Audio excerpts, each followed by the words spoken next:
Hello, everybody. It is me, Demetra K, and I am sitting here once again. Now, I want to tell y'all something right off the rip.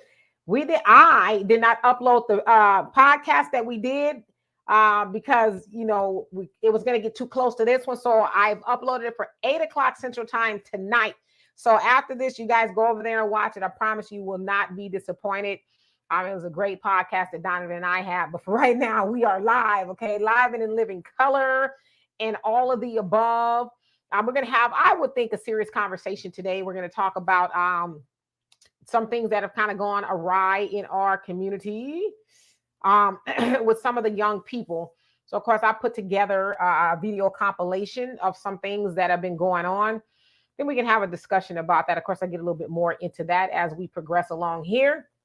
But nevertheless, I'd like to say a big giant thank you to Donovan, the recovering Democrat, Sadiq, the Black Youth Brenner, once again for sitting here so we can have this conversation with you all. Also like to say a big giant thank you and welcome to YouTube, Facebook, and Twitter. You are the other side of the conversation. Not only are you just viewers, but you are family, and sometimes we share the link. As always, I ask that if you do not have anything to add to this conversation, please do not click the link. I want people to come up that have something pertinent to say, and I feel like I got to keep repeating that, and I don't want to, but whatever. Also, if I have not seen you here before, please show me your face so that I can make sure that it's you and not somebody else, okay? And so, Black America, how you doing? GA, what's going on with you? And Patricia, how are you? So again, I'm gonna show you a video compilation. Of course, I'll get a little bit more into it. Angela, how are you? So Donovan, how are you doing? Did you get a nice little break from the podcast that we did? Actually, no, I did not. But Me either. Hey, this is what we do. So, it's important what we're doing. But hey, you guys, welcome to the show. Thank you guys for tuning back in with this. As always, a lot of you guys come to work on time. We appreciate it. We love when you guys are here.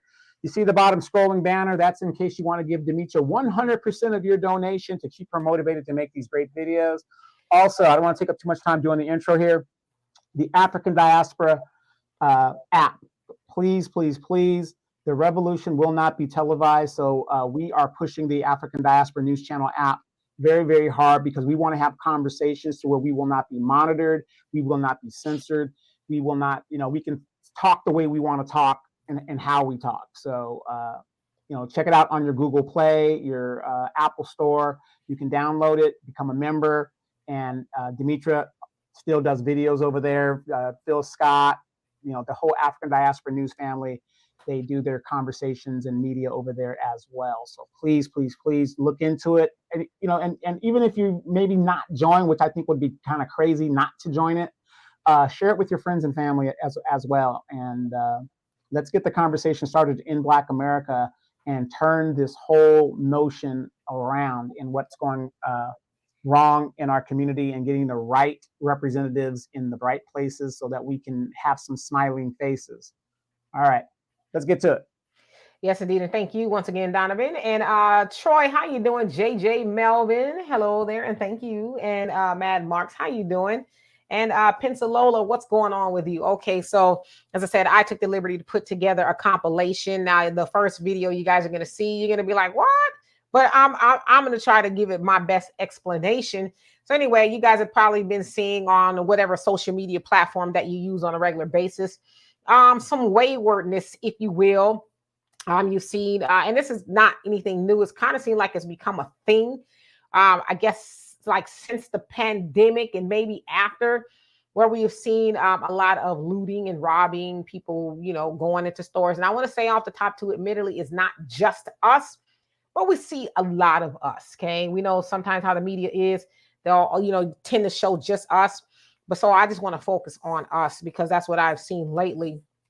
So the videos that you're about to see is that of an Amazon truck being got. Also some sort of a convenience store.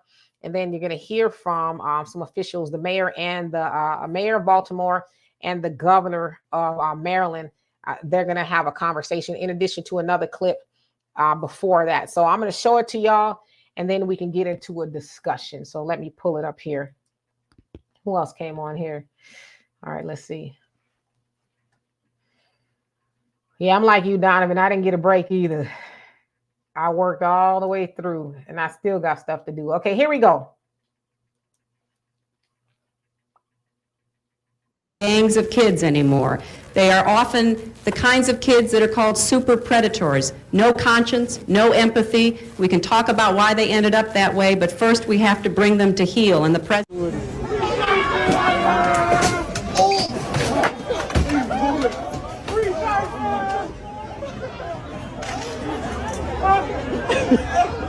Hey, stop!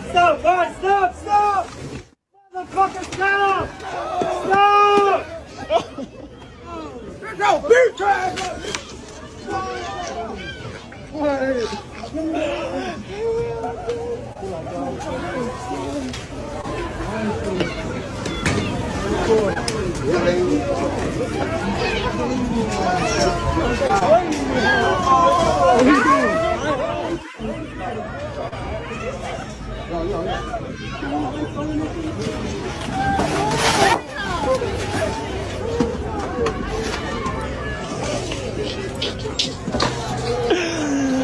Oh, these so funny. Could it part three?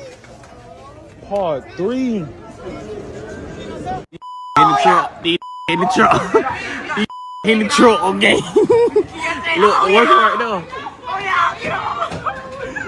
Oh my god. These hell, man. Show the hell. Look at them. They know what they're doing. They know that if they commit a crime, they're going to more than likely go home. A juvenile get locked up right now, he comes straight home back to wherever he was at with no structure.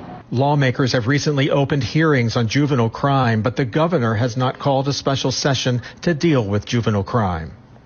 Should they call a special session? Yes, absolutely. A special session should come in definitely. Anything is necessary. It's like, what more can you do? Y'all had a chance to stop it. It's too late now. If they call a section in Annapolis to do it right, who's going to be the voice to keep the pressure on, to keep it rolling how it's supposed to? Who's going to do that? While many here welcome the government's help, real reforms, they believe, begin at home. If they caught me doing something bad, they would grab me, spank me, take me to my mother and tell my mother what I got caught doing. See Mayor Brandon Scott and the Governor Wes Moore over those parents' concerns. The mayor first with a firm directive to parents. First, we need all parents and everybody to be parenting their children first and foremost. And the governor. Well, I say to the parents who are watching their children going through challenges is that their frustration is right. And we have to make sure there's greater levels of accountability. As you heard from me, Keith, you know I've been talking about this before it was popular, that we have to build a system of accountability working with our partners in the state and the governor now that we actually have a governor that wants to work with the city. Some parents continuing to come to Fox 45 News, calling for their own children to be held accountable when they're accused of committing crimes. One father last month with concern over his 16-year-old son caught trying to steal a motorcycle after already being put on probation for a stolen car last year. To this day, I'm still fighting, trying to get him help. So, as you saw there, I put that together. Now, the beginning of that, you saw infamously Hillary Clinton, I think it was 1995. Of course, she called, and it was known that she was talking about Black children, Black boys, super predators, and they need to be brought to heel. Now, as I saw all of this, and I'm going to acknowledge you guys that came on here, but as I was watching this within the last week or so, all the stuff unfolding, she kept coming to my mind, the super predator comment. And so as I thought about that, I'm like, what did she know that we didn't know? Because again, that was like 1995. Did she have a Freudian slip of some kind, right? Now, of course, back then, and the comment is still racist. Let's just keep it a buck. It's a racist comment because we know it's not just Black children, specifically Black boys that do heinous things. But that's what she was talking about. Of course, then the crime bill was, at the same time, they had the crime bill going on. And she was speaking to justify the austere crime bills that we still have today that Joe Biden did say that he championed and he is the author of them and all that other stuff. But going back to these videos, of course, y'all saw a whole lot of mayhem take place. And I'm not sure where the Amazon one was, but Memphis is like really, really, really out of control. Baltimore as well. And so y'all saw, people basically saying that the children, especially in Baltimore, are not being held accountable. I guess whatever it is, their bond system, I think is 13 and under. And I know they are having a special session now, but the children 13 and under, they kind of just go with their parents. In a lot of cases, they do not press charges on the children. It's like, okay, you did a crime, you get to go home or whatever the case is. And I've seen a lot of videos of parents saying that they're asking and begging the city of Baltimore authorities to lock their children up. I can't do anything with them. I don't know what to do. They don't listen to me. One mother was saying that, when she goes to bed at night, she can't stop her son from, sneaking out the house and going to do bad things. Of course, same thing in Memphis. I've seen and heard people that live in Memphis say that they are terrified, and they're scared to go outside because they don't know if they're going to be robbed or, worse or something like that. And so they don't know what to do. They're asking the authorities, the city council and people, the mayors and all that, hey, do something. But as I see this kind of stuff unfold, I'm like, well, what is, let's say, I don't know, because I'm from California, but what is Beverly Hills doing that one of our neighborhoods, if you want to call it that, like a Compton or something, what are they doing differently in Beverly Hills that they're doing in Compton? Now, I've always been with the ideology that this is city sanctioned. So whether it's genocide or whether it's crime or whatever the city knows is going on, they could do something to stop that. And I know here in Harris County where I'm at, the bond system is ridiculous. A person can do the worst thing and then they'll bond out on maybe $100 or nothing in some cases, and so they're just back out on the street. So a lot of this, I think, is done all by design. Now, I'm going to tell you what I think, because I thought about this a long time. Of course, you know that I think it was year 2000, it was prophesied that Black people in America would be extinct, right? It would be no more of us. Now, of course, you guys know about eugenics and all of that, even after slavery. We were no good to them because we couldn't make them any money the way we were in slavery. So they tried to figure out ways to get rid of us a number of times. Like I say, eugenics. Of course, we know the prison population makes up predominantly us. And then now you have this kind of stuff going on. And so in a lot of our neighborhoods, you do have a lot of homicides. And so it's like, well, why don't they do anything about it? Because, if I am them, if I'm in their mind frame, I'm like, well, let them take care of each other. We don't have to do it, right? Because that kind of stuff is not going on in the affluent neighborhoods per se. But also, again, like I said, you have the parents saying, oh, take them, lock them up. There's nothing I can do.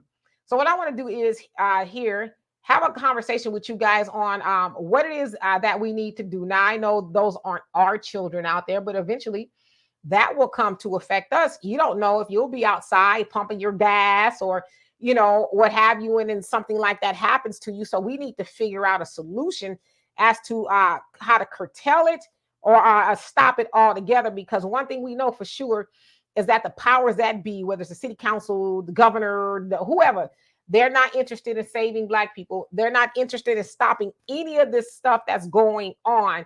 So we're going to have to take it upon ourselves. So we need to figure out a solution. But keep in mind, Hillary Clinton talk about their super predators. What did she know then? That, what did she know then? Was it already a plan? Was it in design? Because the super predator comment has fully come to fruition. So, were they in some ways at the helm of that? Donovan? Agree with you wholeheartedly. You guys, again, welcome to the program. This is not a show. This is a program. Welcome to the program, and we're going to be getting you guys' opinions as soon as I get done with this commentary. So before I get started, it is no secret that in 1995, a crime bill was built and Hillary Clinton made these statements. Now, also during 1995 was the rise of the private prison industrial complex. Isn't that strange? So you got the prison industrial complex. I want you guys to think about this. And I'm not making any excuses. I'm just throwing out facts to you guys. What does India, China, United States, France, and Russia have in common? Give you guys a second to think about that. You said, say it again, who? Russia, India, China? Russia, France, United States, China, and India have in common? Crime? Well, of course that. But in general, using our history lesson, is they have a group of poor people that are so poor, abjectively poor, that all they can do eventually was to rise up. The bourgeoisie in France gave rise to Napoleon. The serfs in Russia gave rise to the Communist Party of the Soviet Union that no longer exists today, but now you have oligarchs. China had their civil war, abject poverty, warlords, and the rise of Mao and the communist system.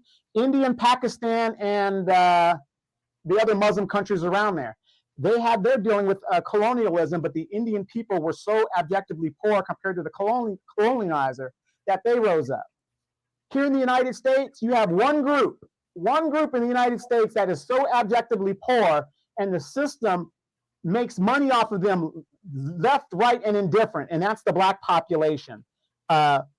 So-called 13% of the Black population, but yet we occupy at state level 70% of the incarcerated rate in state level prisons.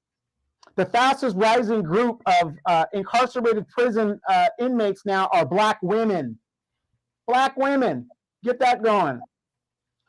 All of this is a setup, and it's by design. PPP loans. Now, don't get me wrong. I get it. People needed those things. I honestly believe that was a setup, because when you're dealing with people that are abjectively poor, they're abjectively poor, they're going to get the money any way they can get it. And I'm not saying that's an excuse, but the PPP loan, in my opinion, was a setup, because the people that took advantage of it the most isn't it a coincidence that it's the very group of people that's at the very bottom of the system? But of course, we got the people at the top that took advantage as well. But here's the crux of it. We talk about defund the police, and we know the police are bad for us and stuff. And Demetra, Philip Scott, a whole bunch of your independent Black news media outlets were saying, do not vote for Joe Biden because this guy's the author of the crime bill. You cry about defund the police. Yes, they're killing us. There's no doubt about that. But if you defund the police, how do you stop crime in your neighborhood? All of this stuff to me was by design, and it put us in a lane to where we're going to do. Do the police need to stop killing us? Absolutely, but they're not killing us at a clip to where crime is on the rise and whatever. And I'm going to tell you how stupid these younger kids are. We know now in today's society, you have Big Brother looking everywhere. You don't think that they're using their AI to identify these people for later on for convictions down the road? Of course they are. All of this is set up to fund and continue to incarcerate at a 90% clip rate to do a profit for private prisons. This is, in my opinion, all by design. And when you talk about defund the police and all this stuff, isn't it funny how they can defund the police in these localities, but we can't get qualified immunity, which would have done a way better job of stopping police killing us. We can't get anything that is subjective to what we need to pull ourselves up out of the condition we are. We can't get reparations. I'm still waiting for the California board to release their report, which was supposed to be released in July. It is by design. It is by design. So let me hear what you guys got to say. Yeah, I was just kind of looking up here something. I'll get back to that. And hello to everybody that came on here. So yeah, I mean, there's really a lot to unpack here, and like you said, with the the PPP loans, yeah, some people think that it was a trap or whatever. I'm on the fence. I think because of what was going on with the pandemic and everything, it was just such a rush to get money to businesses that were failing. They want to keep them open and help to keep them in business. And yeah, some of the guidelines just made it really easy for people to get it on, and with everything, a crook is going to figure out a way, to do what they got to do. But the thing we don't give enough conversation to, the PPP loan was also abused by people who already had millions of dollars. Corporations that did not need the money, they took part of it too and got the loans forgiven. But yet, we spend a lot of time talking about the poor people who did that, which I'm not saying that is right. But as I said, when I think about them trying to go after people with the PPP loans and all that other stuff, I get mad, especially that they're giving all this money away to other countries to help them. And then there's that time again where Congress is going to be arguing over the spending bill, whether to pass it or not. They're arguing over the pass a spending bill, but they're freely writing checks to every other country without fail. They're just giving money away. But to fund the government, they're like, well, we're going to take this out. I don't know if we need to do this. I don't know if we need to do that. But yet they go, they're Americans are being harmed. It's our money, right? Supposedly the taxpayers. But yet they there's no qualms about them helping everybody else. So I just really get mad about that. And then what's going to make me mad too is people will continue to vote those people in office, even though they continue to show, well, we don't really care about you. We care about everybody else but you. We're going to hold you accountable. And also we're going to participate in war crimes and everything else too. Never mind what we're doing, but you got a little extra change. Oh yeah, you must go to jail, But back to what I was saying about what we're seeing in the streets. Now I know, of course, people were saying, yeah, it's not just us, and I know that it's not just us, but I'm talking about us, right? Now, the one thing that kind of really gets under my skin too is you see a lot of those parents talking about, I don't know what to do. Take them to jail. But it's like, okay, well, they said they take them to jail or whatever the case is. Somebody's got to pay for it. The taxpayers are on the hook for taking care of your child, And so my solution would be this.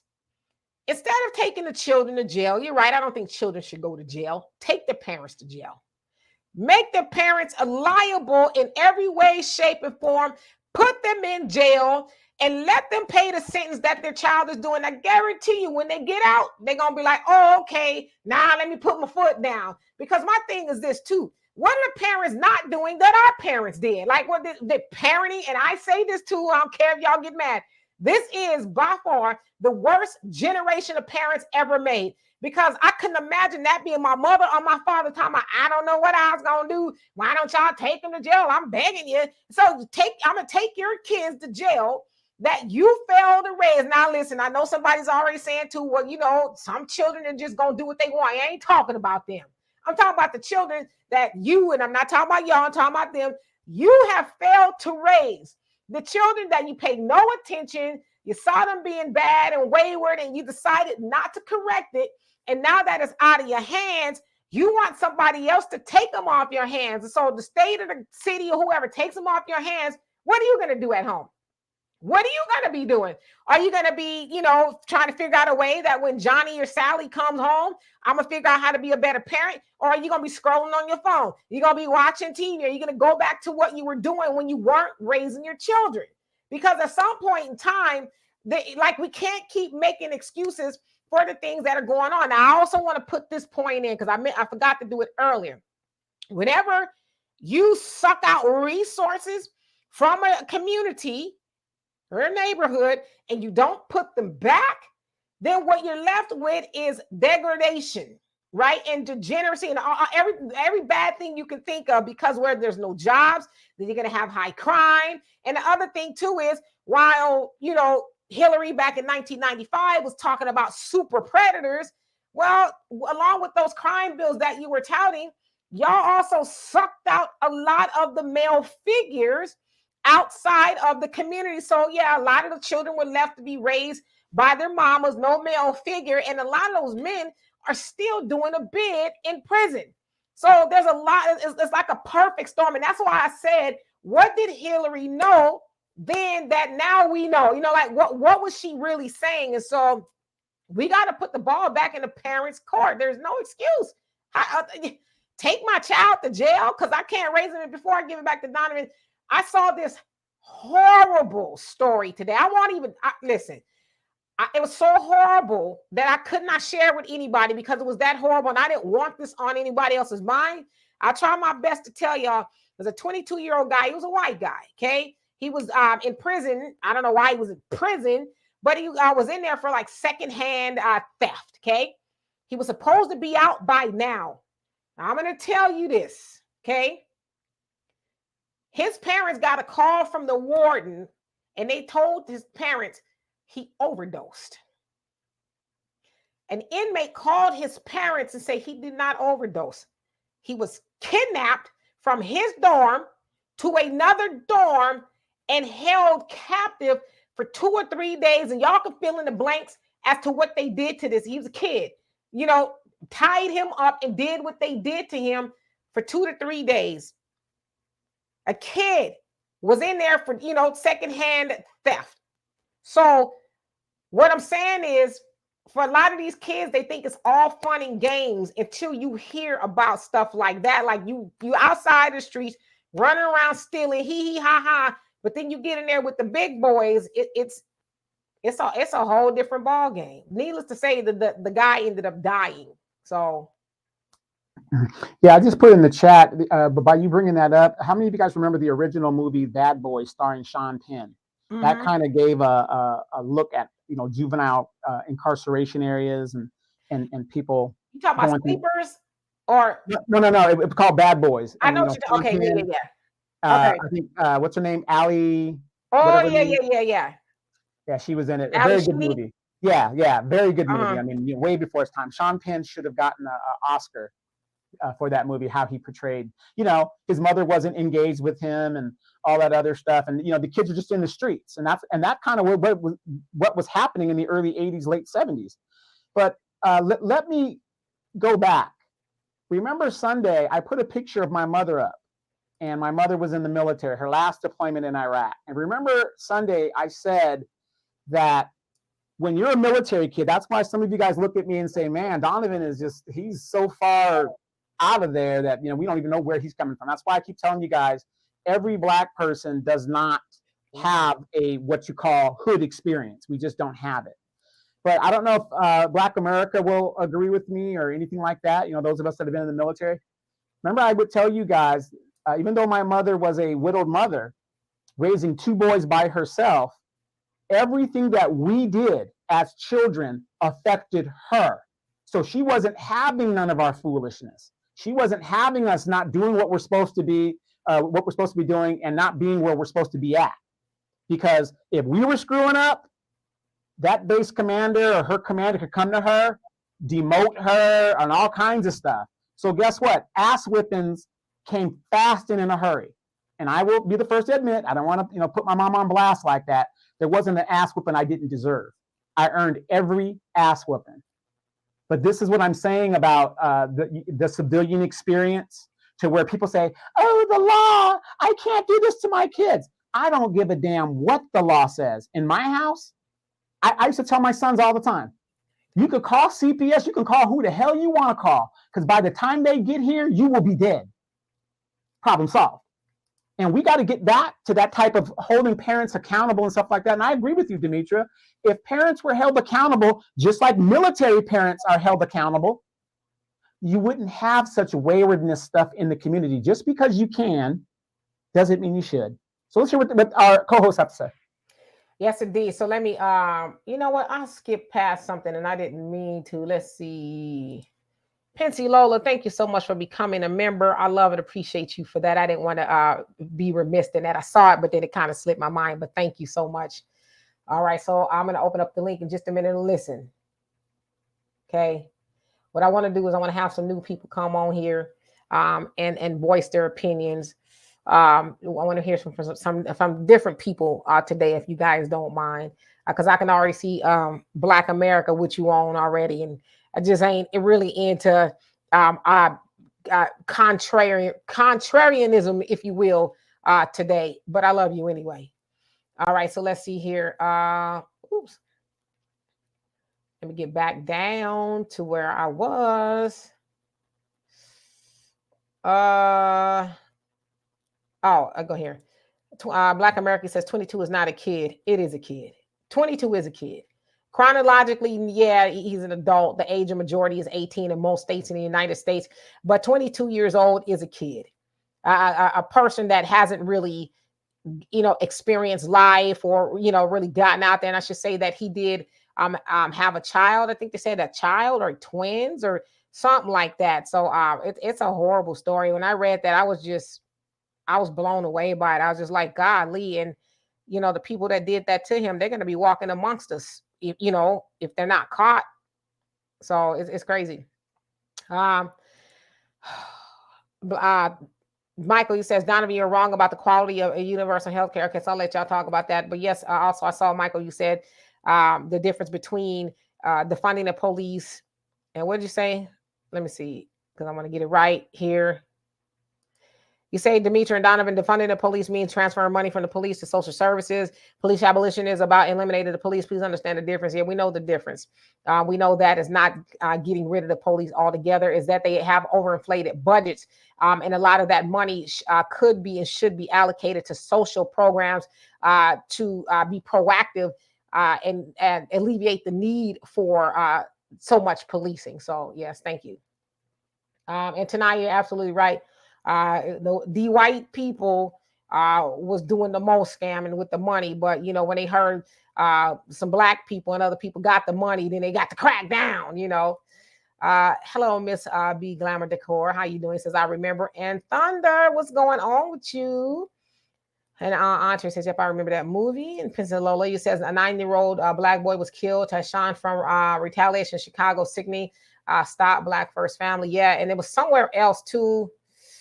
It was a 10-year-old, I think, here that was killed as well. Do some drive-by and all that kind of stuff. Crazy, right? And Freddie, how you doing? Says, yeah, that Bad Boy movie was good. I love when that young boy Bobby trapped that boombox. Ashley, how are you doing today? And Pincy Lola says, my mother gave me a look before ass whooping. Yeah, my father gave us that look too. It was like, yeah. All right, we better settle down. Hi, Cube. How you doing? Says the level of universal health care in China and the quality of services are extremely low. Okay, so y'all talking about something completely different. Arneva, how you doing? It says, what we see in the wayward youth today is the effects of the sins of the parents down to the third, fourth generation. What's the sin? They rejected God's messengers to us. I can dig it. I can totally dig it. Black America says, none of you guys have been to prison. I have and started at 22. Okay, well, no, we haven't been to prison. Thank God that we haven't. It's not something. Well, I have been in correctional custody in the military, so that was my younger years. So. Yeah, and that's not something that I want on my resume. You know what I'm saying? We haven't been to prison, but I think we've known and read enough. I actually worked in a prison. I worked at CYA. So that doesn't count as me being an inmate or nothing like that. But, I understand the dynamics, maybe not as much as you do. But, yeah, that's not something I'm going to be bragging about. Like, I need to put going to prison is something that I can't check off yet. I mean,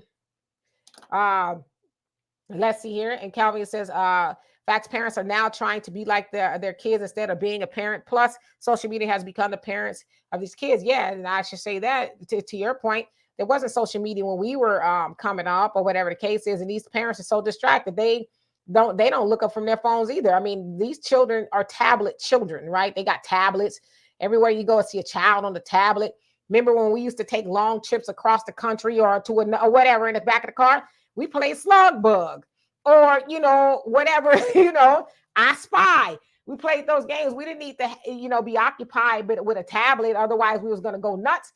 And then in a lot of cases, like, okay, we get there. When we get there, act up if you want to. And then you was going to see this coming from behind you, from the front seat on you. You got to act it up too much. So, yeah, definitely. But, a lot of parents are addicted to social media and so are the children. It's an addiction now. Have you ever tried to take a phone or a tablet away from a child? They freak out like a drug addict. They go nuts. Hi, Cuba says, why do Canadians with free universal health care get expensive health care costs? So, yeah, I'm not into the health care conversation. I think that's something y'all talking about.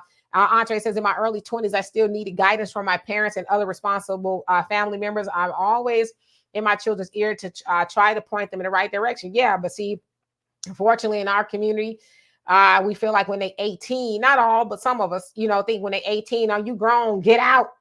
You a grown man now. It's like, well, they're grown age wise. You know what I mean? But you're putting the child out and you making them adult in other senses before they're even ready. But that's how we do. So I don't know. And Soto, how you doing? He says, I've seen too many prison movies that made me stay on point. Ooh, you ain't lying, American me. I won't watch that movie more than once. That movie freaked me out. Now I am able to watch Shawshank Redemption.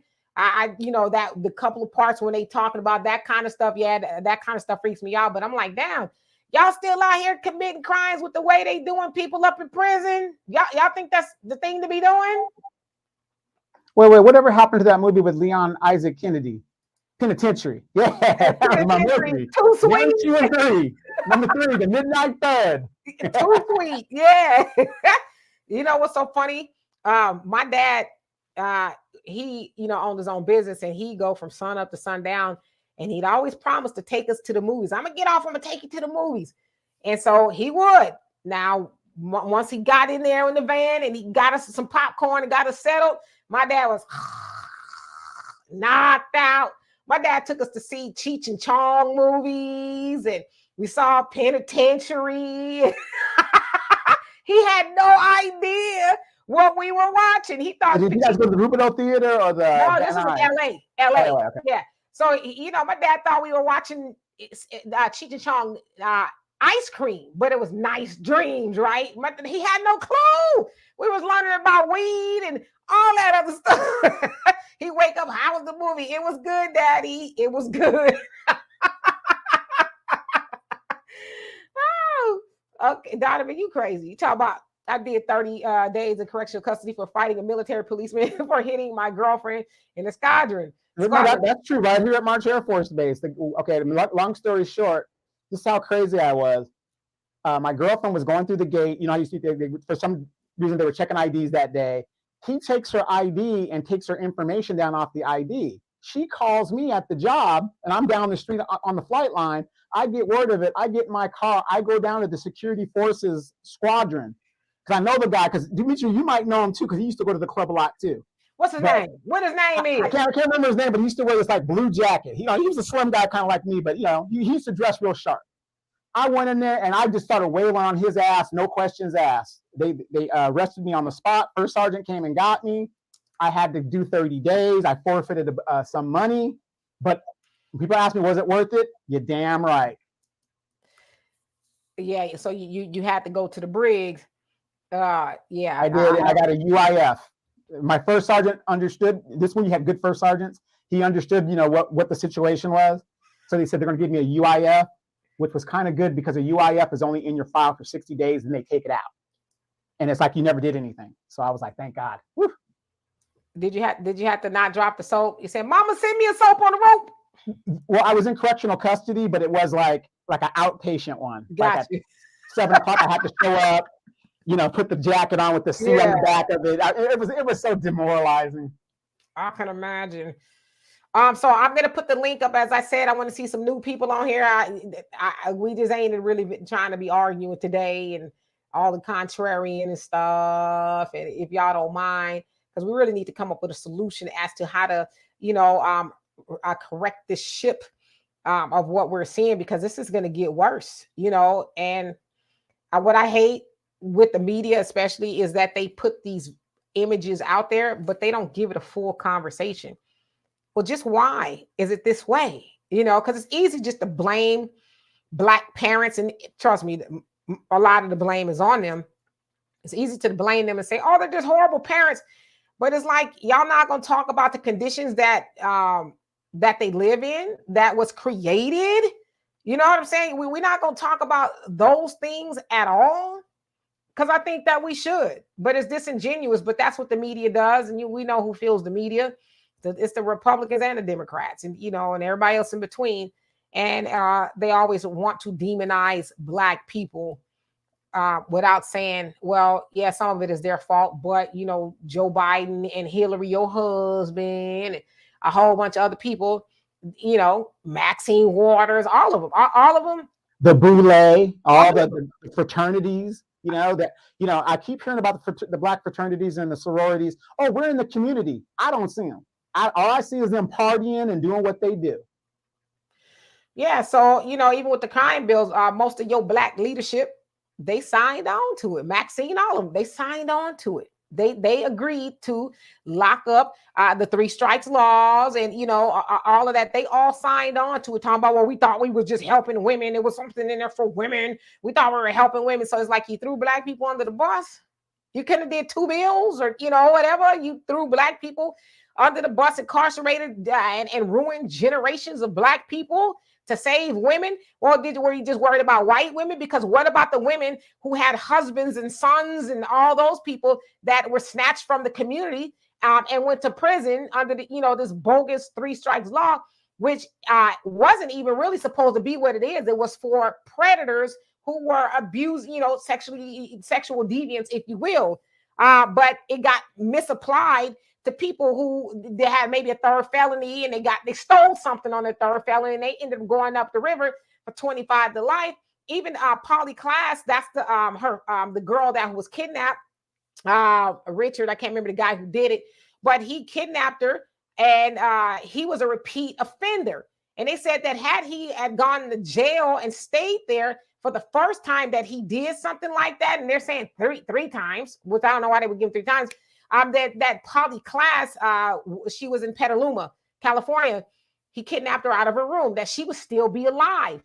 So even her family is like, wait a minute, that wasn't the intent of this bill. We do not agree with what you guys are doing with this 3 strikes law. That's not how it was supposed to be applied. You guys are harming people when it should be for people who are, you know, sexually deviant, if you will. So I'm going to put this link up.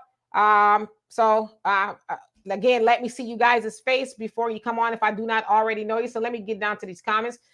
Calvin, you say, how you doing, by the way? A funny thing is we don't hear from our black leaders about this. They're silent. Instead, they're fighting for other races issues instead, which is why I said, is it all by design? What did they know that we don't know? You don't even, because they can. They really wanted to. Guarantee you, if this was going on in Beverly Hills, it happened one time. But it gets to happen repeatedly in our neighborhoods. I'm telling you, something nefarious going on here. They know. I think it's all by design that this stuff is going on. Honestly. Okay, so let's see here. Stanley, how you doing? He says, all I see is AKA license plates, no action. AKA like the sorority. Is that what AKA you mean? And Thunder says, question, DK, you mean to tell me you never had to bathe with a bar of Bob Barker soap before? If you want to know what type of soap that is, please ask the comment section. What's Bob Barker soap? I don't know. Maybe I don't know it by that name. But y'all, please tell me what that is. Mike, you say the rational part of a teen's brain isn't fully developed and won't be until age 25 or so. Yeah, so that's why I said they're kids. You know, they really are still kids. Michael, you says that Dimitri and Donovan, Republicans want Democrats to get tough on crime because Republicans were concerned about changing demographics in the 90s. Dems were pressured to make a deal with the Republicans. They weren't pressured to do jack. They weren't pressured to do that. They did it because they wanted to, and that's the problem that we have. Is we keep trying to make this have this line of demarcation between the Republicans and the Democrats. As far as black people are concerned, they are all white supremacists or wannabe white supremacists. They weren't forced and pressured to do anything. They all are on board. And matter of fact, Joe Biden is a Democrat. He has been his whole political career. At least he says he is. We know he is a Dixiecrat, but he's the one that stood up there and said, I am the author of every major and minor crime bill since 1976. Does that sound like somebody was pressured to you? I'm just asking. Stanley, you say jail soap Bob Barker name on all the commissary toiletries. Oh, for real? Wow, he was making.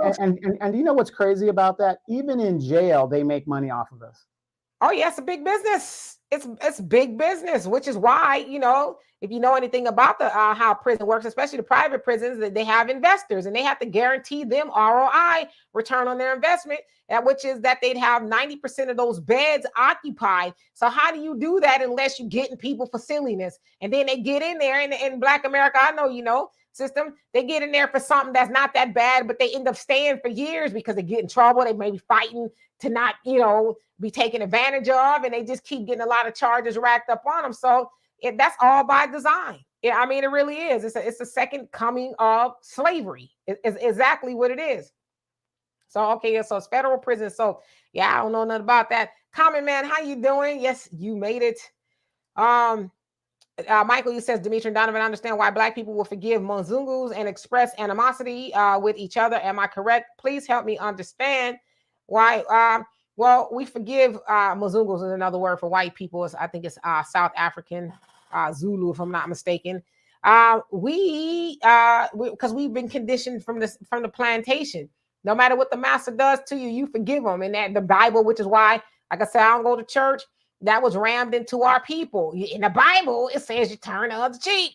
In the Bible, it says you got to forgive. And then, you know, when this is all over, you're going to go to heaven and be what? Washed white as snow. But they didn't tell Nat Turner and them about an eye for an eye, a tooth for a tooth. You reap what you sow. They didn't teach them that stuff. They were taught to forgive. And so we, unfortunately, are still in that mind frame that we must forgive white people even when they do the worst stuff to us. And Farrakhan says we forgive when they're not even asking for forgiveness. So that's something that's just been programmed into our people. And we just need to understand it's okay. You're not going to go to hell if you don't forgive white people. You're just not, okay? And then if you listen to mostly our older elders of the baby boomer generation, when somebody, a Black person's murdered and all this other stuff, what's the first thing that they do? Oh, we forgive them. Can we give them a hug? Can we do other? I mean, these people do the most heinous things to us, and we will, you know, why can't we just say, yeah, tear this MFO up?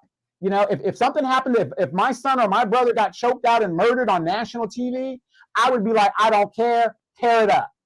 But we always got those people that will take the money. And I don't know everybody's situation, but in my opinion, some of these people have taken the money and have made a bag out of the death of a loved one. It is so sad. Yeah.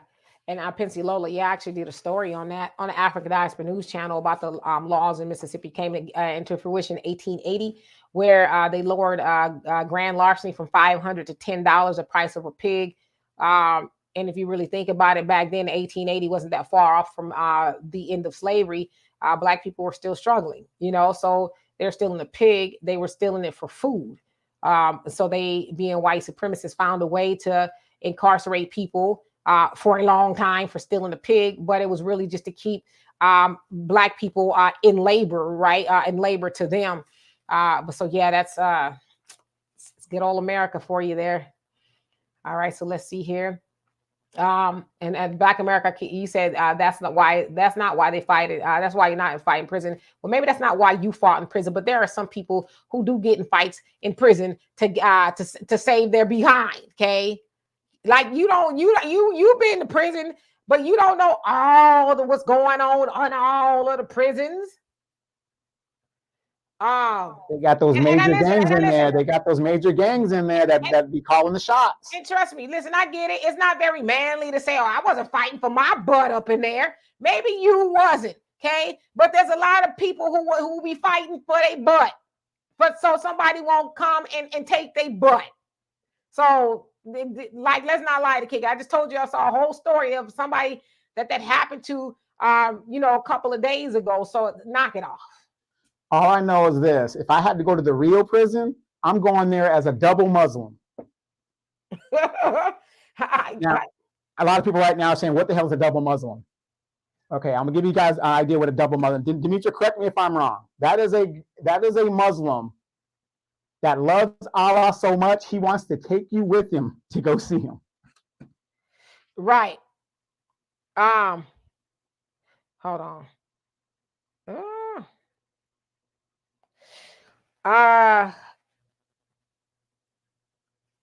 Hold on a second. Continue to talk. I have to do something. Let's go back up here. I kind of went down a little early. Pensilola says, I don't love my enemies. That's a good way to be. Common Man 80 says the Democrats use black men as their vote rallying source. Whenever they want to pass a bill or law, they use black men as their whipping boys every single time. Yes, and they use the black woman as the vocal voice. What did that one chick say on MSNBC? Y'all black men need to get behind the black women. No other group of people get behind their women. The women get behind the men. But only in the black community are black men disrespected and told to follow the women. So, oh, I had to come in when you said that. I ain't gonna go there though. Which one did you leave off on?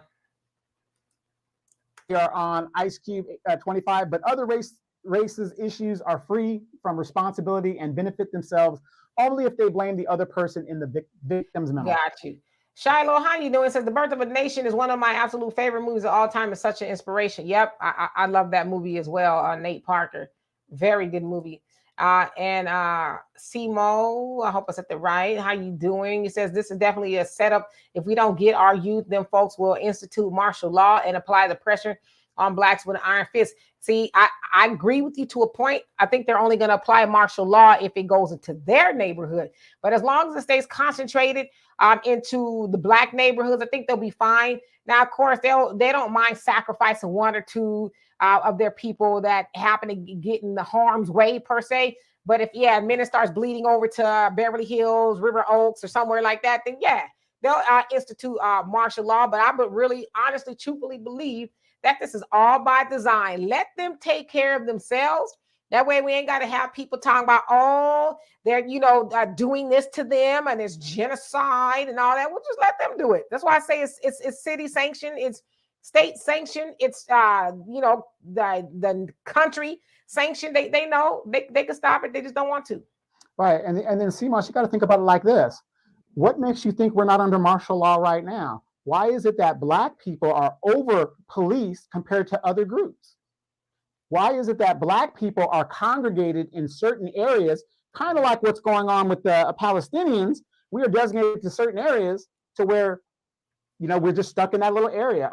Economically, we're stuck in there. So what's the difference between outright martial law and what they're doing right now? To me, it's kind of like what happened in 2008 and even after the pandemic. We are so poor as a group of people that 70% of our group of people aren't affected when the economy is bad. We're not affected. We are not affected. It's kind of the way you look at it, depending. And to me, I don't really think it would matter in the black community if Donald Trump came into office right now. If anything, I think black people would get off their asses and do more like they did when he was in office. But compared to the Democrats right now, would it really matter? Would it really matter if Donald Trump came into office right now compared to where we're at right now as a people under the Democrats? Black America, I get it. I get it. That maybe it didn't happen to you and maybe you didn't hear about it or whatever, but we know it's a thing, okay? And I'll tell you why it's a thing. Because Michael Skakel, I think that was his name, he was the nephew of the Kennedys. He ended up, when he was 15, he was accused of murdering his neighbor, Martha, I can't remember her name. He was accused of murdering her. So they finally brought him to justice like 30 years later or something like that. And I think it was Ted Kennedy. He really started to champion eliminating that in prison. Now, I don't know if that happened to his nephew, but he became a real staunch advocate of the prison system needing to do something about that. And it was one point in time where it was a hot debate whether they should supply inmates with condoms because they were using potato chip bags in order to not get infected. Now, imagine having somebody use a potato chip bag on that area of you. So you're telling me that wasn't the case, but so maybe your prison was utopia. You know what I'm saying? Where they didn't do that. But come on, man. That's why I said too, I really want people to come up here that's going to, not just be contrarian. Like really let's use some thought process behind the things we're saying. Because, we know that happened. Like I said, I've visited a person or two in prison and they have said, yeah, that goes on back here. He says a lot of times people come out here to this lunchroom or, the visitation room and they with the girls. He said they're going to go right back there and be with a dude. So knock it off. All right, so let's see here. Norris, you say, sometimes I just want to listen and learn. You and Demetra are, to me, very wise. I listen and learn. Well, thank you, Norris. We love and appreciate you for that. And Soto, he says, another reason why I stayed on point because I wasn't giving up the cheeks. As a kid, I was built like Jordan from the Bernie Mac show.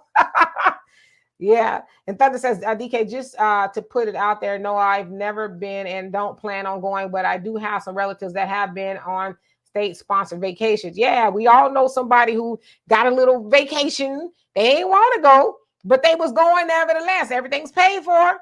3 hots in the cot. And I'm going to tell you how crazy we are, and we're so used to going. I had an uncle that went back to prison, for grape. He went back for the second time for grape. They gave him a going away fish fry, whatever you call it. I'm just like, what are you guys doing? But that goes to show you how out of it we are. I mean, some of us are in the community. I was like, not that, pray on it, y'all. Pray on it. Yeah, Michael says, Demetra and Donovan, did y'all both see? Yes, Passion 57, 1992. Wesley Snipes, why Wesley Snipes say, when he says always bet on black, spotted racism in that movie. Now, well, we always say that always bet on black basically means stay with your people, no matter what. Bet on black. Self-determination, right. Do for self. Yeah. Stay together, no matter what, because that's what everybody else do. They bet on their own people. So, and I bet on black is a gambling term too. What is it? Craps or whatever it is, whatever that game is. Roulette. Yes, roulette. Yeah, so that's what that means, right? But we've applied that to ourselves. Okay, so let me skip down here a little bit. Common Man says, I live in all white neighborhood and I see a cop here about once a month and he's usually just driving through. Yeah, exactly. But in our neighborhoods, they over there, they cracking skulls, but they looking for people to take on in there to meet the quota. You know what I'm saying? They're not there for community policing. Hey, well, what can we do to make things better around here for you? Now they ain't there, looking to fill the quota. It's just the truth. Yeah, Felice Johnson. No Thunder. Felice Johnson was lying. Okay, he was making up stuff. That doesn't go on in there. He infamously was the guy that was like, I like you and I want you. You gonna give it to me? Or we can do this the easy way, we can do this the hard way. But we gonna do it. He was on lockup. Yeah, but what was that movie? House Party. Remember a kid went to jail that night? Some booty wrestlers were in the jail. Norris says, I just want to listen. Sometimes you and Demetra are very wise. Okay, so your comment cut out. He says, sometimes I just need to take the cotton out of my ears and put it in my mouth. Wow, I don't know if you have to do all that, but I get what you're saying. And we love you for being here. Yes, Cecilia, do research, but some things, we just kind of know, right? DOD, how you doing? He says, wait, what, a potato chip bag? Yeah, because, they get commissary in there, and I'm sure Black America could attest to that. They get commissary, but those men also have needs, right? And so they don't want to do something to somebody who probably already has something done to them. They might have some, the HIV or whatever, HIV or something like that. And so they want to protect themselves, but jack up the person. I maybe shouldn't have used that term. That they're taking that from. But so that's why they were saying, should we just give them condoms? Because it's not always taken. You got some guys in there like, okay, I'm here, you're here. You know what I'm saying? So they just thought about ways to make it safer. But then some people are saying, well, then you're gonna on one hand be advocating assault. So I don't know what they actually ruled, if they're still using potato chip bags or whatever, but yeah, that's a thing and was a thing. And Quita, how you doing? He says, going away fish fry. Yeah, but that happens, right? And then they get coming home parties too. It's like, give you a coming home party, but don't celebrate too much because I'm going back. But the sickness within our family, because it's so prevalent, to where it's like, I'm not saying, it's one thing if the person was wrongfully convicted or they come home after being wrongfully convicted. My uncle actually did it twice, and we're just celebrating it. What about the victim? I mean, it's just crazy, And then I look at that, and I'm just like, have we lost our minds? We are celebrating a man that took humanity from a young female twice, and we're just supposed to give him a party. I mean, either something's wrong with the way I'm thinking, or there's something wrong with the way my family is thinking. Well, because they probably see him as a victim. Oh, he's going away. He's not going to be able to get pig lips with hot sauce in prison. So we going to give it to you. I don't know. Thunder, you say, what? Was it some years ago when it was 1 in 4 for Black men in prison stints? And expound on that if you don't mind. I'm not quite sure what that's referring to. Pop, how you doing? Hope you're having a great day. Hello, Tisha. You're right on time. Also, I'm putting the link in the comment section for those who would like to come up with something reasonable to say. Andre says, will Van from CNN cry or not after the 2024 election? Van got, well, he had $100 million, but his organization, his nonprofit, they fired him. Guess it sounds like some of the money was being misappropriated, so they removed him off the board. So, Thunder says, not gonna lie, DK, it sounds like a lot nicer and more inviting when you say it. Black America says Fleece was one person of 500,000 men. Well, we know numbers, and there's a numbers game. You think he was the only? Come on, Black America. I'm done. You're not gonna convince me that it was just what? Then who was Fleece Johnson with? Because he said he saw the young dudes come up in there. He says many times they wouldn't even fight it. They would just be like, okay, if that's the way it's going, because he told them we could do it the easy way, we could do it the hard way. And he said, too sweet. Yeah. Right. So he says many times they wouldn't even put up a fight. They'd be like, all right. And he says, I like booty. That's what he said. I like booty. He didn't care if it was a man. He's like, as they have to say, we gay for the state. Remember that episode in Penitentiary, 1979. He goes, look, fool, do you see a mark over there? Look, fool. He said, that's one butt I would never cut. So it says, don't let the USA fool you. So y'all talking about all that. Okay. Let's see here. Thunder says, and in some medical settings, they say that person is a high five to keep it somewhat colder. So a high five is what? Is that HIV? Is that what that is? Hello, Easy. How are you doing today? He says, what's up, D? Donovan and family. D, you look lovely. Thank you so much. Let's see here. I will tell you, if I ever went to prison for real, I'm telling y'all, other than going in there as a double Muslim, they'd have to put me in solitary confinement the whole time I'm there, because I'm not putting up with any of that stuff. I'm just not. Well, you got 5 black belts. I think you're going to be all right, okay? You need to tell them that. Look at fools. I got 5 black belts. My hands are deadly weapons certifiable. See, and you do that, then the white Aryans come after you. They all come after you. It's a true story. I came here to my hometown. There was a dojo here, right? And because I learned the real martial arts in Asia. And I was there, and I'm fighting. I'm only a 1 degree black belt, and I'm fighting this 3rd degree. I handled him with no problem. I ended up fighting guest masters coming from other dojos that wanted to fight me to see if I knew the real deal. And I mean, it was just a constant thing. So that's what exactly happened to me in a prison. They'd be like, okay, next. I'd be like the show enough for the prison. Like, what was that? Stir Crazy with Gene Wilder and Richard Pryor. He was talking all that stuff. That's right. We bad. That's right. You don't want no shit either. No shit. That would be you up in there. I said what I said. Okay. And Common Man says, yep, nobody gives a college graduate or the black veteran who comes home with an honorable discharge from the military a party or celebration. We have it all twisted. Yep. Yeah, and that's probably why, Donovan's relative is the way he is. Probably spoiled. Oh, not my baby. My baby can't do nothing wrong. Are you sure he did that? Because, them little girls, they fast. All of that other stuff. Arneva says, I hear you.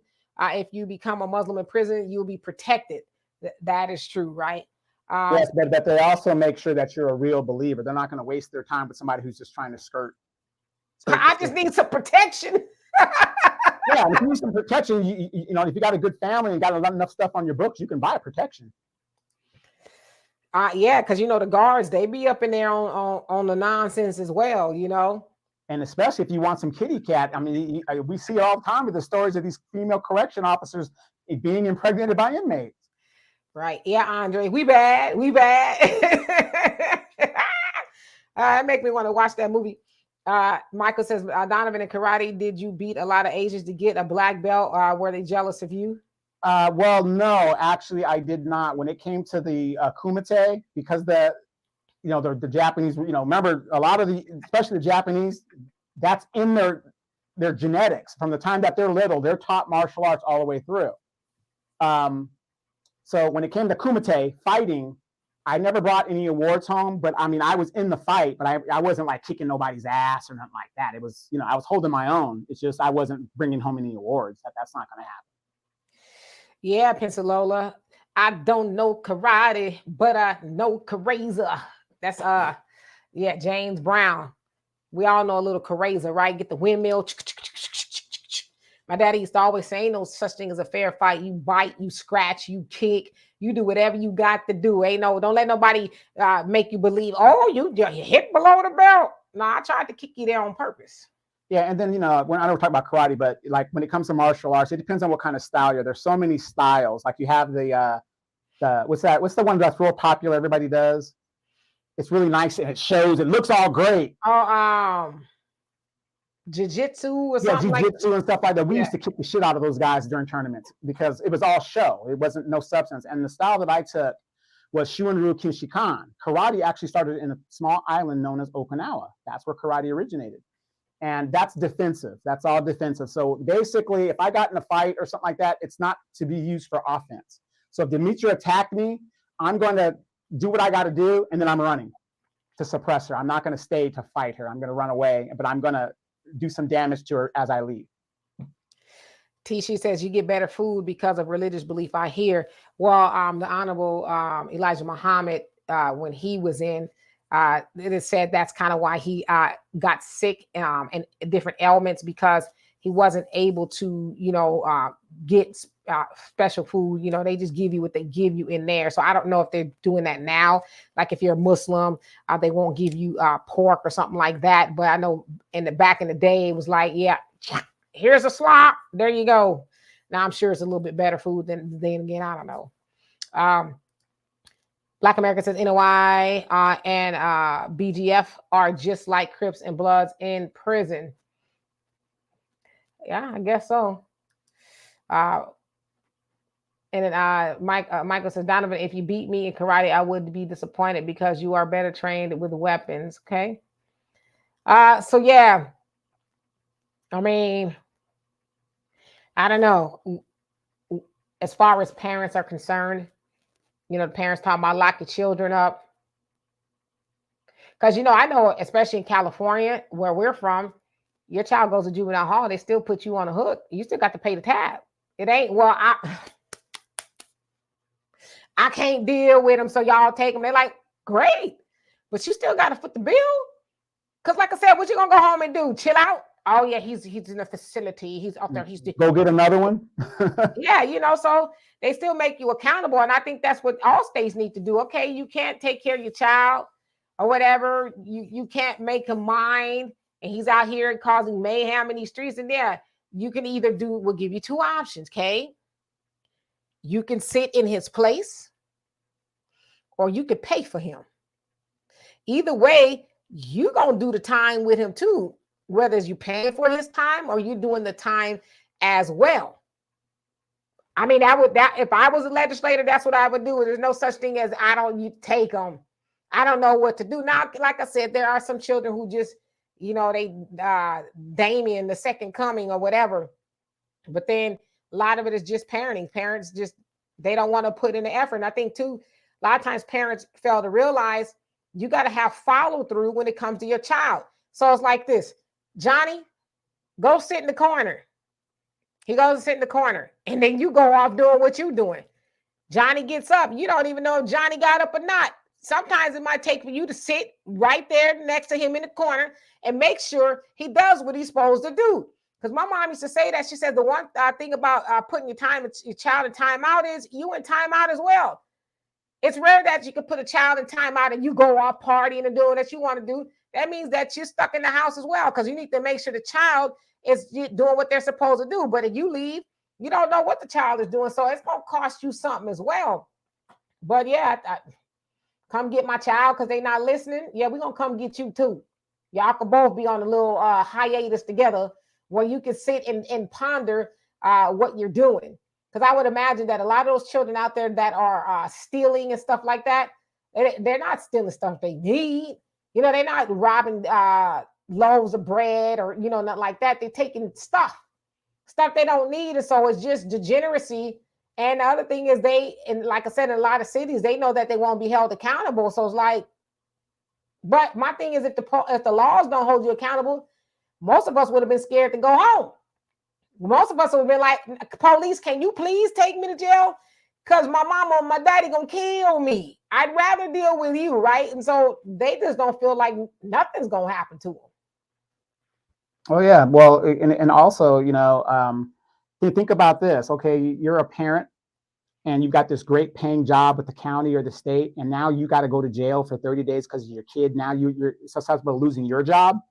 I'm very sure that would be incentive for you to go in there and do a little one-on-one correction with your child. That's all the motivation you would need, because as hard it is to get those type of jobs, you're just not going to let it go because your children are acting a certain way. So it's that way now, Black America. Okay, so they do get special diets. Their diet is kind of the same. But I know back then the Honorable Elijah Muhammad talked about, the food that he got in prison, and which kind of led to some of his ailments. So I guess now it is different. Of course, that was a long time ago. So your average logical thinker says, yes, I agree. Make the parents accountable. How do you make women accountable? How? They won't. We just can't be accountable. That's kryptonite to women. Demetra, how do we make women accountable? I'm gonna read this real quick. And Tisha says, it's still mystery meat. My partner took some federal depositions, and that's what an inmate testified to. Yeah, see, no, I'm gonna die of starvation in here. How do we make women accountable? I know the same way we make men accountable. So how do we make people accountable? You don't. You make the way you hold people accountable is they sometimes have to face consequences.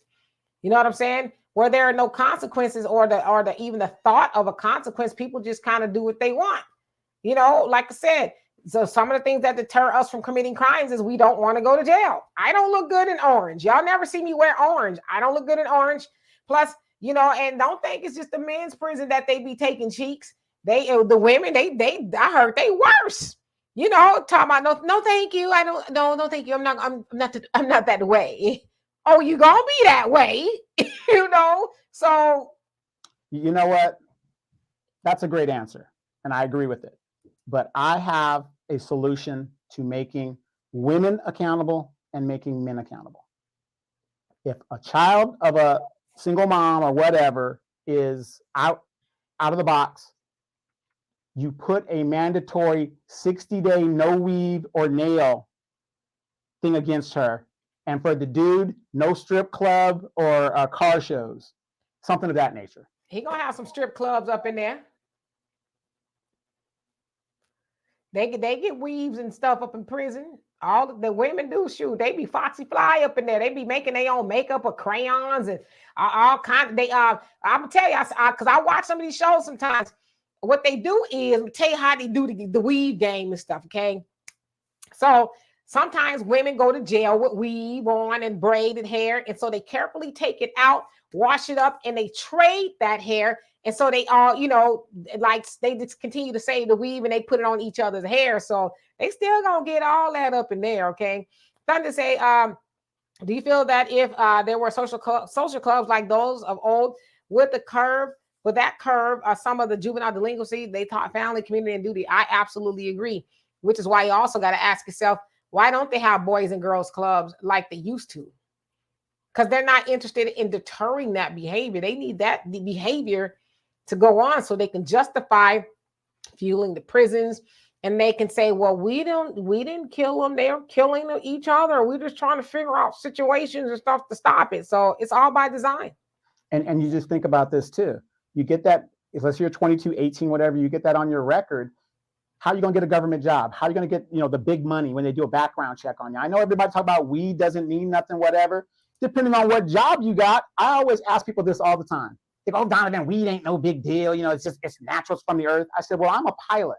How would you like me to fly an airplane under the influence of weed? Oh, no, we can't do that. Well, why? Because you said it doesn't do nothing to you. Unfortunately, Donovan, you're talking to brick walls. People, they gonna do what they gonna do. They gonna justify it. And my thing is, I don't care what you do to yourself as long as it doesn't affect me. That's where I'm at. You can smoke all the weed you want, drink all the whatever it is you out there doing, do it until your heart explodes. Okay, it doesn't have anything to do with me at all. Because there's always a fool out there to think, well, it ain't gonna happen to me. I'm gonna escape, any of the consequences of the things that I'm doing. And you may never have to pay for it, but I'm just like, as long as it doesn't affect me, I won't be with somebody who does that stuff. And it's bad enough. A lot of you guys are flying with pilots that have alimony payments and child support payments with 2 house mortgages and all that other stuff, that are drinking Irish coffee. If you know what Irish coffee is, it's more Irish than it is coffee, flying those planes. So thank God for autopilot. Michael said, Demetri and Donovan, did both of you ever want to become police officers? I actually was trying to become a sheriff, and I could not pass. No, so I did I did most of the physical stuff. But by the time I came to that mile, that wagon was dragging. Demetri couldn't and it was pick up that wagon. It was in the middle of August. It was hot, and I still had a lot of baby weight on me, and I got to the huffing and puffing at the end of that. There's like, you didn't make it, come back. You got 2 other times. My mom and daddy didn't want me to do it. It was really going to be for the money, but I was like, yeah, y'all right. This ain't for me. Okay. So that was really the only time. Yeah. I took the test on it and stuff. And like I said, I was in it for the money at the time. That's what I'm saying. When your mind is thinking you just want a job, you want a job, you want a job. Right. And I was thinking about getting out of the military. So I was taking the test. And they asked me, if your mother came out of a window with a TV, would you arrest her? When they asked me that question, I said the police officer is not for me, because there's no way I'm going to arrest my mama for doing something like that. I'm just not going to happen in the real world. So. Yeah, I tried to become a correctional officer as well. I did well on everything else. When it came to the physical, it was the stationary bike that got me. That stationary bike whooped my butt. When I got off of that thing, I couldn't even stand up. My legs were they said, come back. I was like, no, I'm good. But in the interview, they said, we don't have guns in here. And if they take you prisoner, we don't negotiate with them. It says, we'll try our best to get you out, but you could be up in there for some time before they decide to release you. And I was like, when you say no guns, you mean no guns? They're like, what are we talking about here? You got a nightstick or something? Because obviously they don't want guns in the prison, because then the officers can be overtaken and then the prisoners have weapons. So I was like, I don't know about that. Cecilia says, you have high gas prices, food, rent, tax, illegals getting everything free, and you fools will vote for Joe again. The border is still wide open and we don't know what's coming in. Yeah, that's why I said too. Sadly enough, people will vote them all right on back in office, Common Man says 99% of the women in prison are involved sexually with each other. Those are facts. Yep. I don't know about 99%, but a lot of them are, right? A lot of them are. But 99%, that's almost all of them. Some women in there is like, no, I'm not going. I don't care what you do to me. I'm not doing it, right? Teacher says grown women and men are accountable. Yep. Said these males and females are the ones making excuses, aren't accountable. Can we stop grouping all of us together? We are not the same. I totally agree with you. Totally. Easy said that behavior is profitable. And CMO says you're right. Old school rules.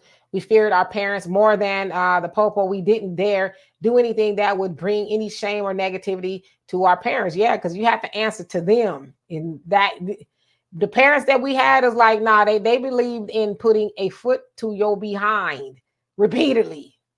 That's abusive. No, you can't hit the kids. That's so abusive. Don't touch the kids. You talk to them. Well, I'm one of those people. I think you should teach your children principles from the cradle. Don't wait till they bad as hell to try to discipline them. No, you teach them expectations when they're born. That way you don't have to put your hands on it. Because believe it or not, you don't always have to put your hands on children. Now that sometimes you might want to get their attention, like pop, pop, I said stop, or whatever the case is. But some of the whoopings that we got is like, yeah, I wouldn't wish that on nobody, because I got the switch a couple of times. I didn't appreciate that either, Daddy. Right. But think about this, though. There was a movie where she goes, Trey, I think it's possibly time that you need to go to your father.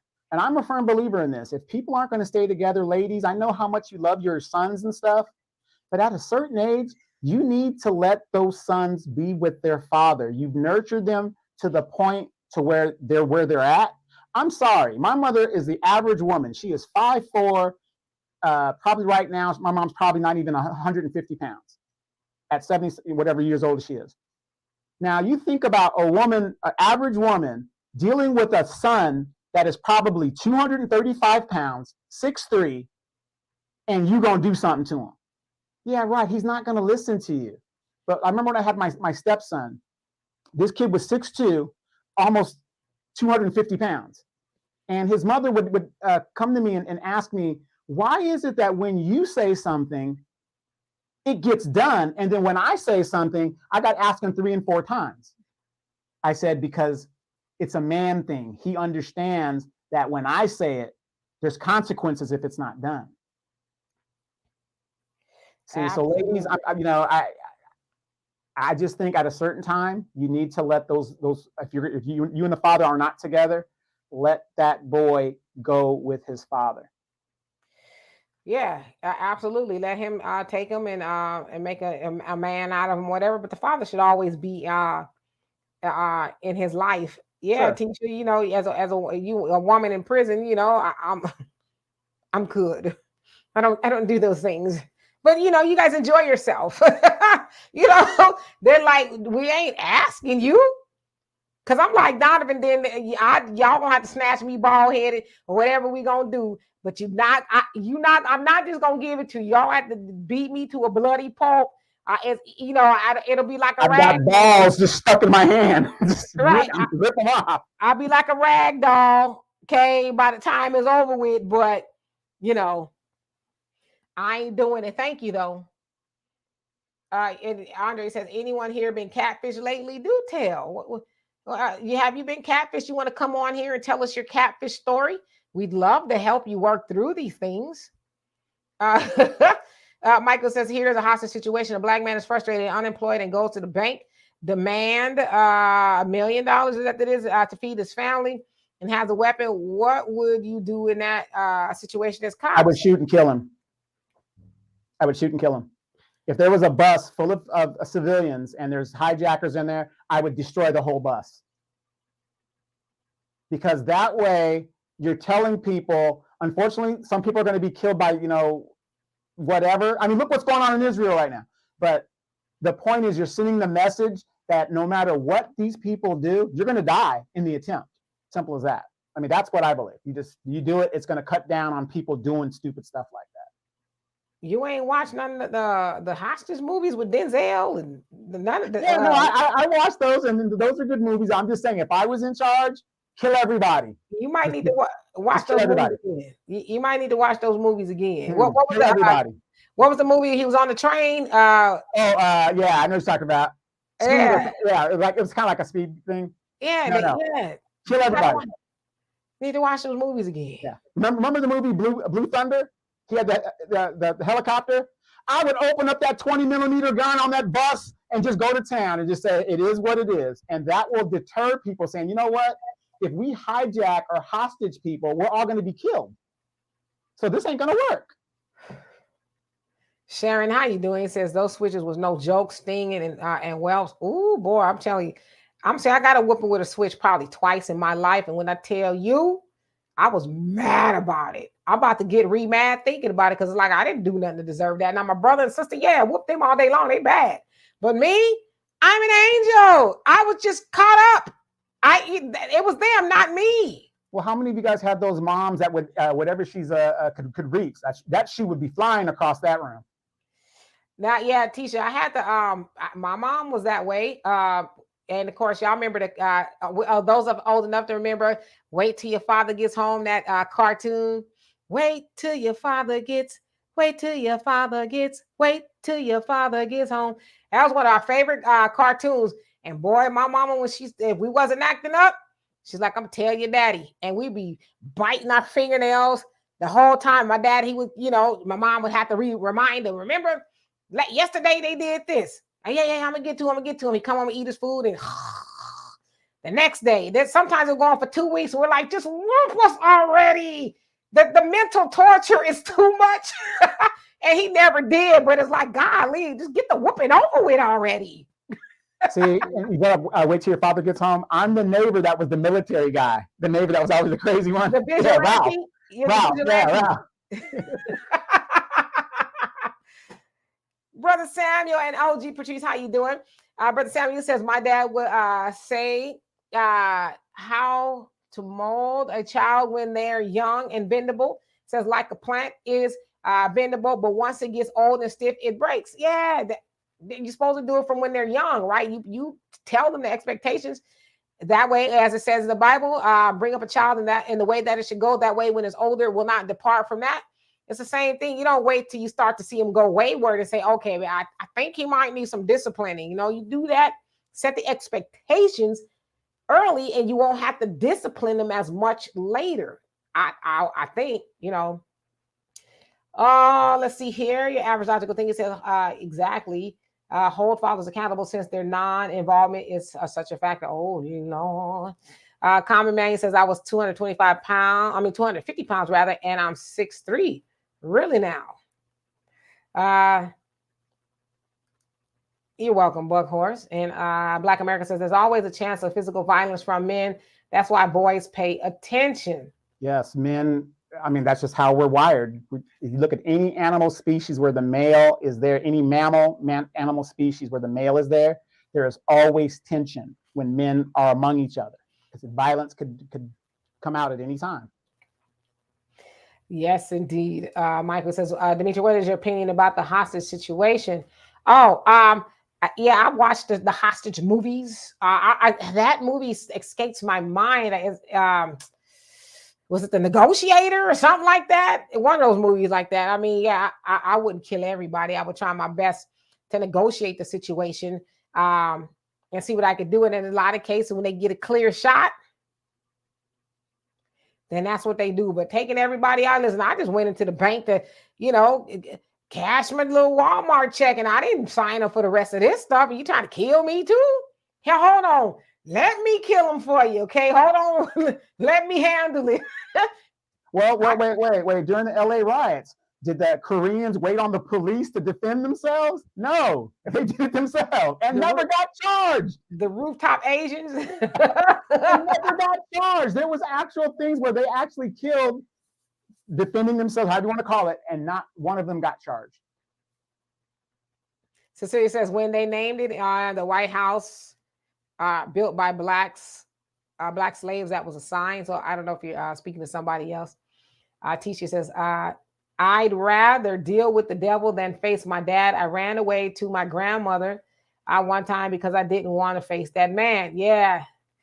Daddy was no joke, right? And I know my father was. He didn't whoop us much, but we knew that he could. And we didn't want him to ever get mad enough to try to do it. Michael, I see you down there, but I want to try to see if somebody else is going to come up tonight. But maybe try to come up tomorrow or maybe later, if you don't mind. Let's see here. Teacher says, I rather, did I put that up there already? Okay, let's see here. And Pop says, white kids make the funniest sounds when they are being whooped. You crazy. Yeah, they're being whooped. Eric, I said get down. Eric, get down. Get down, Eric. Eric, get down. I mean, they will do that for like an hour. An hour arguing with the child. She's not my mama, not my daddy. I told y'all when my daddy get to stuttering, you know, an ass whooping was not far behind. Okay, it was a wrap. Yeah, and remember that back in the day when your mom would say, "Wait till your father gets home," or I'm telling your dad. You would go in your room and just do your homework like you're supposed to. Everything you just be waiting, and you're just scared, Well, how you doing? He says, so many of us Black people are conditioned to accept our oppression. Yeah, you're absolutely right. There's other ways of living, right? We don't have to accept it. Easy, you say, I got one whooping from my dad, and he only did from pressure from my mom. It didn't hurt. Right? It'd be the mama that'd be like, get him. Get them. They've been acting up all day. They wasn't listening to me. And then, of course, she put a little extra on it. She might drop a tear. They just wasn't listening to me today. I just can't do this another day. And then, your daddy trying to appease her. You get your, your backside toe up. And, she didn't have to do all she was doing. It wasn't that serious. We just wasn't listening a little bit. Okay. Facts Not Feeling says my dad used to whoop my brother, but not me. I was the favorite. Yeah, I just kind of got looped all up in there, and it wasn't fair. I mean, I'm not saying I was an angel, but my brother and sister, they was bad. I remember one time we got a whooping because we went to visit my father, and it was time for him to take us home. Now, he had bought us some new tennis shoes and all that. And so we want to go down the street to show our friends. Now, if y'all ever been to LA, y'all know the blocks or the streets are long, right? They lived on Arlington. No, not then. My Broadway, off of Broadway. My grandmother lived off of Broadway. So those streets are really long. So my grandmother lived on one end of the street, and our friends lived way, way, way, way down the street. So we didn't tell our dad where we was going. We just took off, not thinking nothing of it, and we lost track of time. So I don't know how long it went by, but however long it was long enough for my dad to show up to our friend's door. And so we're playing, and our friend's mom comes and says, "Oh, your dad is here. He's been looking for y'all." And we're like, "Oh, I think I was probably like 11, 12 maybe." So not thinking nothing of it. Now it was Sunday. So on Sunday, it's mosque time, right? So we had been to the mosque and stuff. My dad is in his 3-piece suit with a bushel of switches. At the door, standing there with a bushel of switches. And we're like, what do we do? What happened? He says, come on, let's go home. My grandma's house down the street. Come on. When I tell you, he marched us all the way down that long street, my dad in his 3-piece suit, holding all of those switches with us walking behind him. So, everybody, our friends, the whole block saw what was about to go down. And so when we got to my grandmother's house, of course, I'm just scared shitless, and my brother and sister, they was real life gangsters. They was probably like, it'll be over with in a minute, but I'm scared. So we walk in there, and my grandma's sitting in her recliner, and she had a look of concern on her face. So my dad marches us back to the room. And when I tell you, we were like a barrel of monkeys just jumping all over the bed, trying to escape the switch. So he sent me out. He was like, okay, you had enough. Because like I said, my brother and sister had been cutting up. So I'm in the living room. And my grandma was like, I started to come in there and save you because you weren't bad, but they were bad. But I'm like, well, why didn't you? Why you let me endure that? When I say they got toe up, but that was the last time my dad ever whooped me, because I was like, I get it. But my dad was no nonsense. When he had to whoop you, he did not hold back, okay? Because I don't know if he had to climb the tree to get all those switches in his suit, but he had them there. So he might have been a little mad about that. I don't know. He was pulling out old number 7. God, Number 7. And this one worked. And you know, when they pick the switches, it ain't gonna be the one, because when we had to go pick our own switch, it was the dry ones. They'll hit you one time, snap. Okay, we're done. No, he got the ones that had the elastic in them. Yeah, they're still green. They're still green. They had the little wreath at the end. I was like, Grandma. And wait, and remember that depending on what time of year it was, they always hit you in the legs. They never hit you above your hip, because they didn't want the teachers to call CPS if you saw your wounds. And Oh, stuff. they didn't care about that then. They put a little alcohol in it. That was the rub. No pun intended. They put some alcohol. Y'all remember y'all get whooped with switches? They put some alcohol on it to get the welts down. It's like, is you trying to kill me? Right. Can you imagine? It's like, no, they'll go down on their own. And don't have to take a bath that night. The hot soapy water is getting in. It was like, there's got to be a crime somewhere to do this to a child. Simo, you say, what was even worse when you got in trouble? Parents made you, pick out the switch to be used after the that one good whooping. I never got in trouble again. So yeah, me and you were like, I didn't like whoopings. Brother Samuel says, Donovan in the book Raising Black Children, written by Dr. Alvin Poussant. He says, and James Comer, he says, made the same analogy you made earlier, trying to correct a 200-pound teenager. What you do is reward the child for correcting themselves and thus build correction in the child, right? But a lot of times people, you know, they don't give that to child the chance. I do it for you. Go pick some switches. Michael said, Dimitri, you demonstrate patience, professionalism, and judgment when negotiating with people in difficult situations. Well, that's kind of what I do. I negotiate. So, I know how to mediate. I am certified in that. So I know a little bit about it, just a little bit. I'm pretty good too. If y'all ever need me to negotiate something for you, hit me up. I'd love to help. Asoto says, arguing with a child, I can't even talk back to my parents and I'm grown. Okay, no, these children now, why? I don't want to. Well, you need to understand and you got to explain to me. What I'm going to explain to you is how we going to get my foot out your ears if you don't do what I said do. That's what I'm going to explain to you, okay? Donnie says, my mother used the RJ14 technique. It was that. I was common, man. I was a golden child. Let's see here. Brother Samuel says, that was them 2 p.m. Moms meetings. Yeah, Brother Samuel, believe it or not, I remember as a child, okay, sitting for 6 hours in some of those meetings, okay, at Temple 27 in Los Angeles. I'll never forget, okay, as a child. Sometimes they would bring a feed in and we could hear the minister. Sometimes Brother Khalid Muhammad, because that was the minister of Temple 27 when I was going.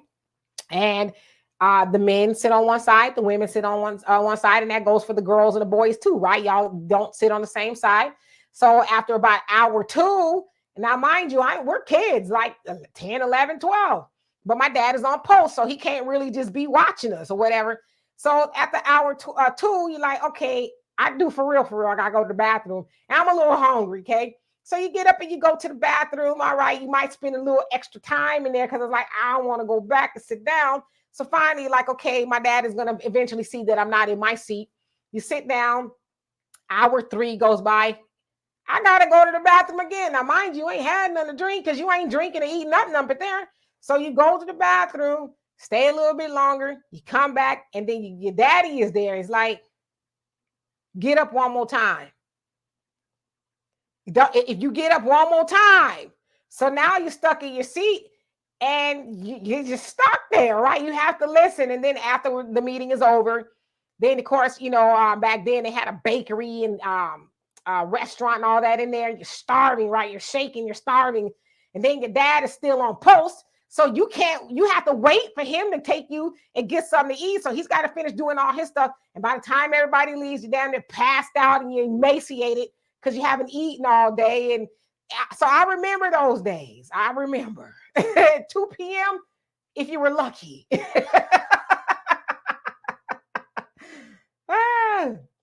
Which is probably how we learned a lot of patience, you know.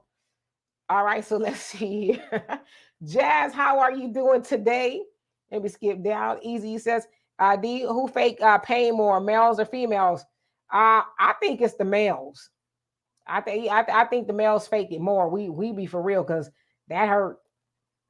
Tisha says I'm hollering those switches at reach. Yeah. Whoo boy. Brother Sammy said we had the same daddy. Yeah, and then he, whoo, and can you imagine your daddy with a 3-piece suit on, wielding a switch? It's crazy if you really think about it. It's like, damn, daddy, you ain't gonna miss a beat. And then like, come on, let's go, because that was Los Angeles, and we lived in Ventura at the time, so that was a drive. So of course he's pissed off because he's looking for us. And that's just gonna put him that further behind to get back. So he had to, open up a shop in the morning. So I don't know. Poppy said, my friend's mother hit me in the face with a razor strap on accident, and I got a new bike for my birthday that year. Yeah, because they wanted you to keep quiet. How do you get that mark? Oh, I know that hurt. Nora says, I would love to hear new voices come on. We would love to hear from you. Love to hear different ideas. Yeah, I'm putting a link in the comment section, but maybe you guys are just kind of like, well, we'll hang out on the comment section today, but I put it up there again. And Roz, how you doing? Says, when I was a kid, the phrase "wait till your daddy gets home" was the equivalent of waterboarding, right? You knew it was something serious, okay? Because first of all, your daddy wasn't trying to come home and all that. All he wanted to do was get his food at his, because by the time everybody else had already ate, especially in my house, at the TV tray or the TV tray or whatever, the stand. And my mama put his plate on there. He wanted to watch the evening news or whatever sports was on. He didn't want to have to come whoop no ass. He wanted to sit down and kiss the kids and all that and do his thing. But then he got forced into an ass whooping. So yeah, you knew he was really gonna get it. So that way you didn't do it the next day. Oh yeah, I know what you meant. Tisha said he had reach. Yeah, and then some. And let's see here. And Donnie says RJ13, think, reach out and touch someone. Okay. And Tisha says my whole childhood is on display. You see, we all had the same. I think they had the same manual or something. How to whoop a child's ass. No, that was called community. That was called community. Community standards. Community. Right. Jazz says what? There was no negotiation with the folks. No explanation given. Oh yeah, no, not back then. I don't have to explain them to you. That was the way I grew up. Now, of course, we had conversations and stuff, but when you got, as my dad would say, now you're getting beside yourself. See, when he said you was getting beside yourself, you better straighten up, because I don't even know how you get beside yourself. But whatever that meant that an ass whooping was coming for you and the self that you got beside. So it's gonna be 2 ass whoopings, okay? For getting beside yourself. Oh yeah, and some of the dirt you think you get away with, Smith down the way saw you, and she gonna drop dime on you, as you're thinking you got away with it, Right. So Cindy says, we need that now. These kids are out of control. Where are the parents? They have guns. Yeah, the kids have guns. Now the parents are afraid of the children, and that's what's unfortunate. They are afraid of the children. But I'm like, I wish I would be afraid of some child that I know. I will not be. I'm sorry, I refuse to be. Nora says they would say this is going to hurt me more than you. I would think not. Say how. Yeah, I didn't get that one either. What you mean? You ain't got to do it then. Just don't do it. Give me another chance. Well, what I used to hate is when they used to talk to you when they were beating your ass. I told you, and how many, and then you're trying to answer them, but you're still really hollering and screaming. It's like, why are you asking me a question when you beat my ass? You're giving me PTSD, okay? My daddy would stutter when he was mad. So imagine getting a whooping by a mad daddy that's stuttering. Michael says, Dimitri, you demonstrate patience, tranquility, negotiation, critical thinking, judgment, and problem solving when trying to reason with civilians in a hostage situation. Yeah, I mean, you don't want to make them mad, right? You want to try to calm them down, because ultimately they know they're getting captured, but you want them to think it's going to be a pleasant process. And Brother Samuel say, when we got whippings, the boys had to strip to our shirts and underwear when we got a whooping. Yes, thank God I ain't had no parents like that. I heard of people saying their parents was like, I'm not gonna whoop nothing I paid for Take all those clothes off. Like, now I'm gonna call the police on you myself if I got to take my clothes off so you can whoop me.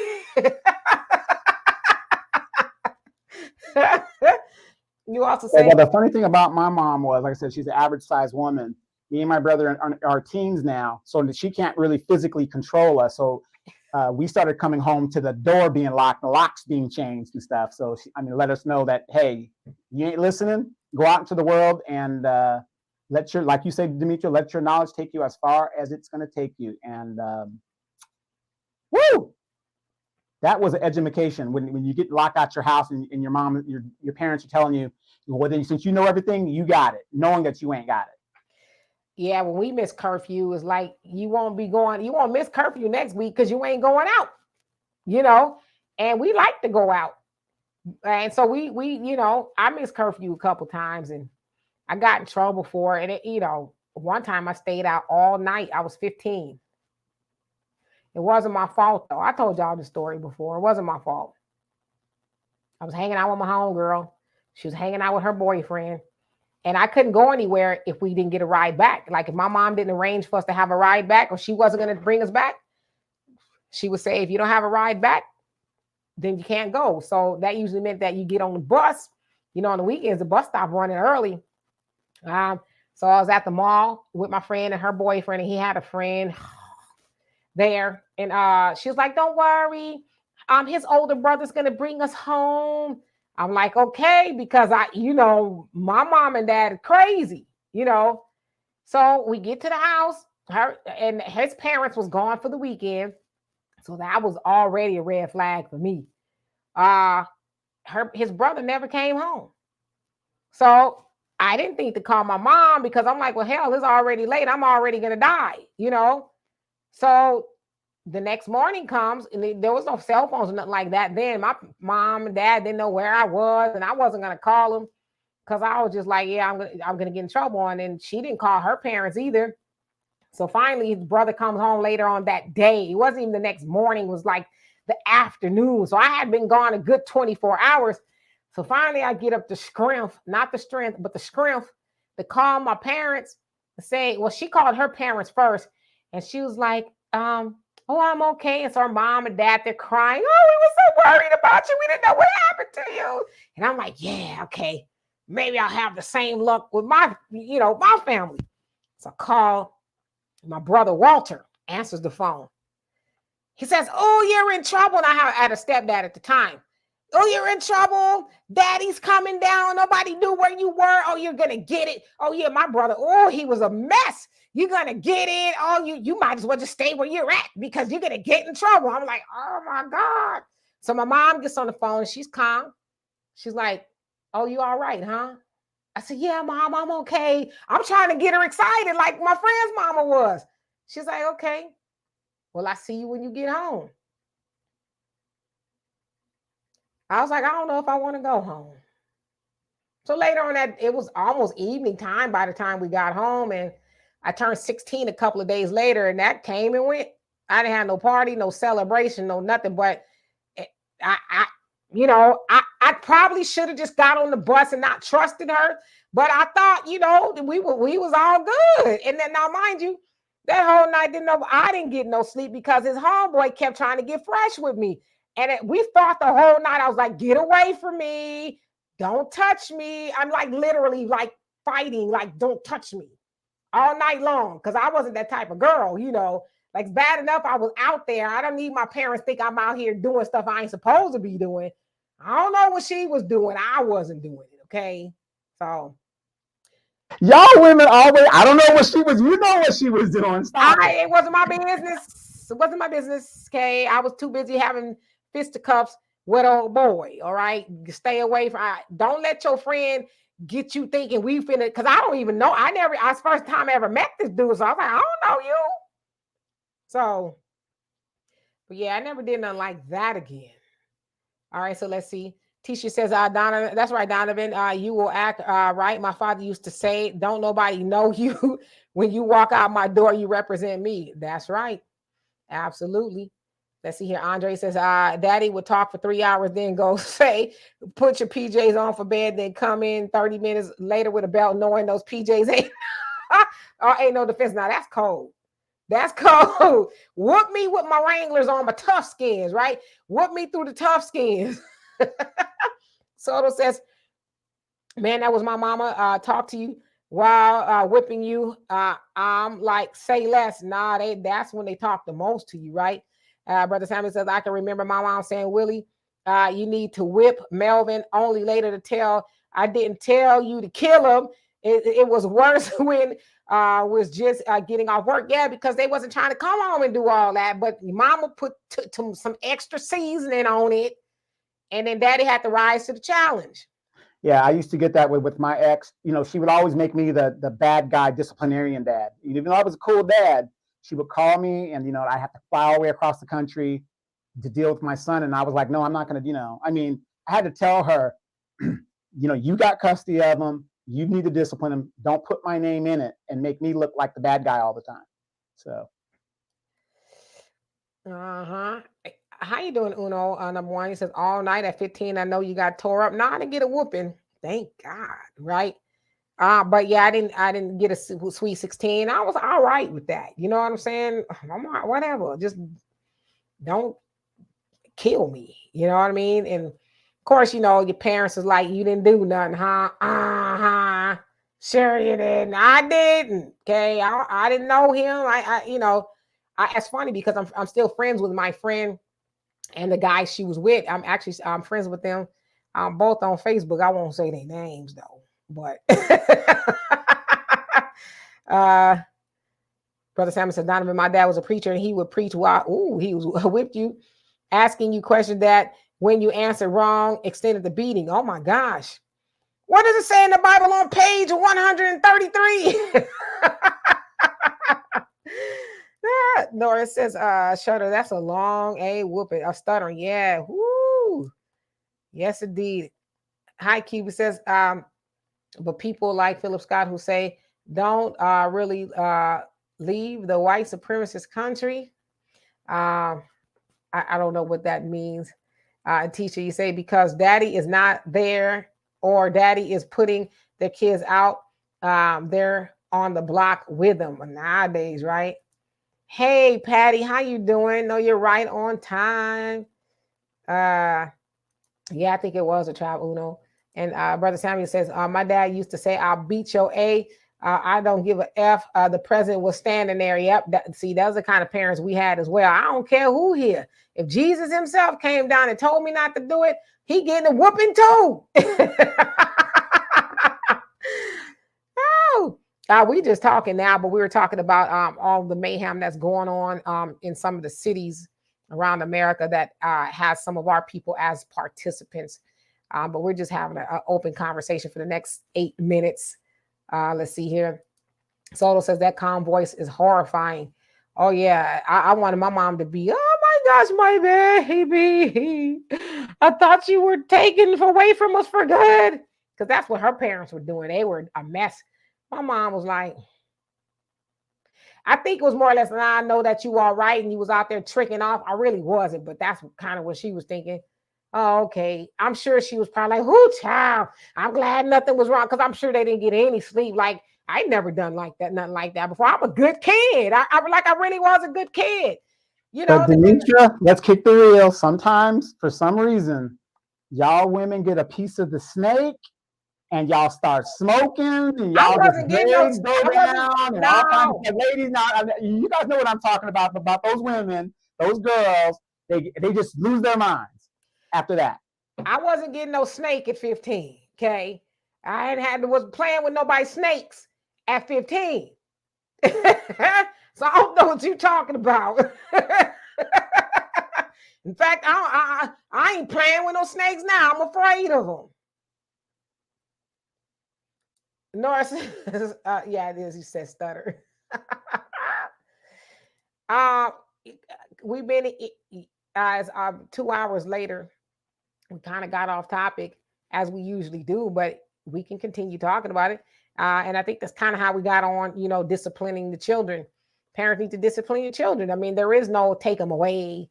I failed horribly as a parent. Now you take them away and traumatize them, because at the end of the day, it's not the children's fault for the most part that they're the way they are.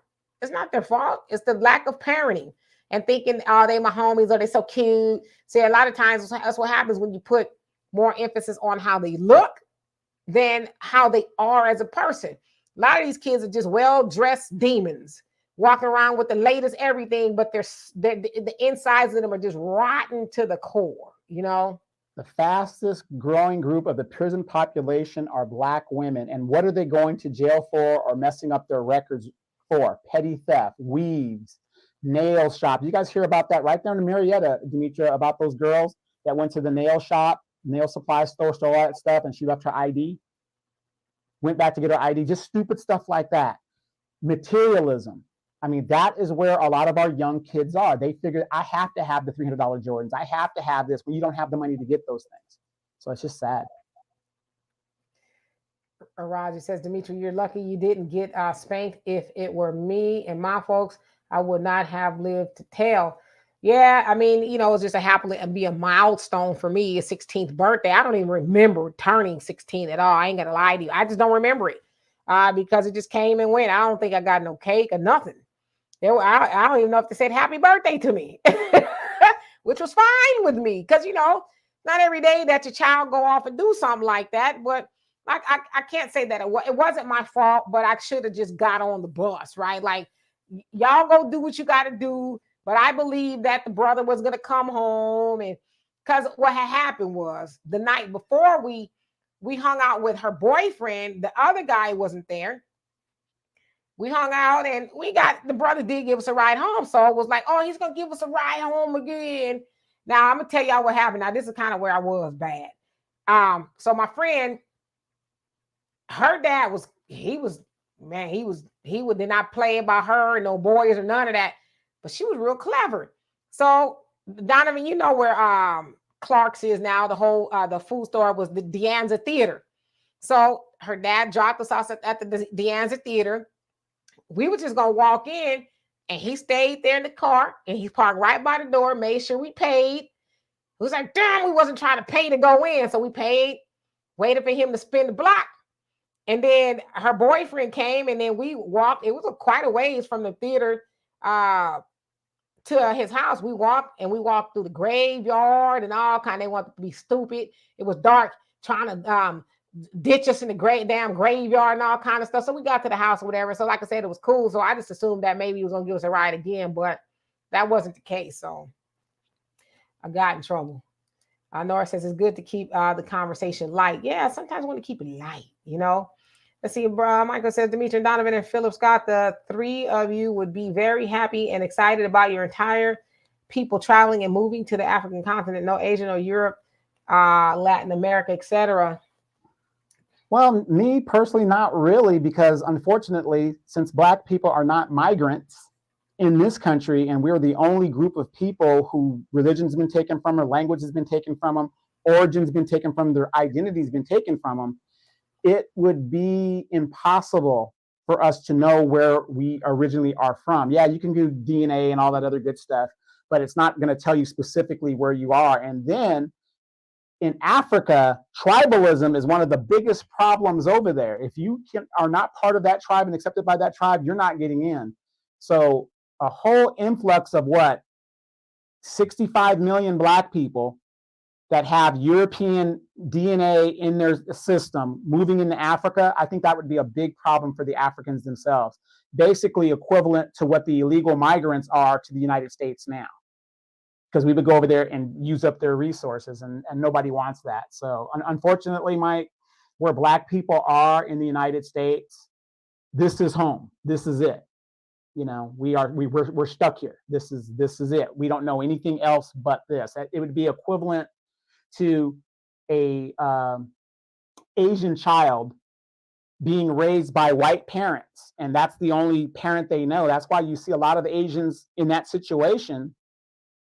They speak, proper. They know nothing about their background other than what they were taught, and it would be the same thing for Black people, in my opinion. Sorry about that. Let's see here. Did you answer that one, Donovan? Is that what you found? Oh, a snake. The snake found her, and that'd be y'all. That's the story y'all don't try to tell. Eve was minding her business and the snake found her. Okay. Snake found her, was messing with her, was all up in her business. Wait, so what's changed? So what's changed? Right, exactly. It's the same. Women are innocent. We're minding our business, and then here comes the snake. And Brother Simon says women always set other girls up to get caught. It's the same in the canine world. Yeah, that would happen because wow, I was so upset. That was a horrible night. I'll never forget. Uno, number one, you say, Demetri, you were lucky. Can't believe they didn't whoop you to within an inch of your life. No, I would have rather the whooping, honestly, than that not have a 16th birthday celebration or any of that, but it's whatever. A teacher says, truth be told, we need that type of parenting to come back. These kids are terrible. They can barely read. They lack critical thinking skills and are overly emotional and lack direction, a recipe for disaster. Yep. And CMO, you say, we Black folks all must take responsibility for our community. No one is going to help us. We must be willing to be parents and not friends to our children. Yep. And I think you can be friends to some degree, but they need to know when you're serious, Brother Samuel says the graveyard, Demetri Donovan, remember fight or see the tail light days come. Guys played on girls, just horrible. Yeah. They thought it was funny to be running through the graveyard, but guess what? I was right with them. You ain't leaving me up in here. Please. And that graveyard is creepy. Donovan, you know the one I'm talking about by Mount Rubidoux? That the old one, right? So you have to run all up and do the hills and all that's dark. You can't hardly see nothing. I was like, what am I doing here? Like, what kind of mess is this?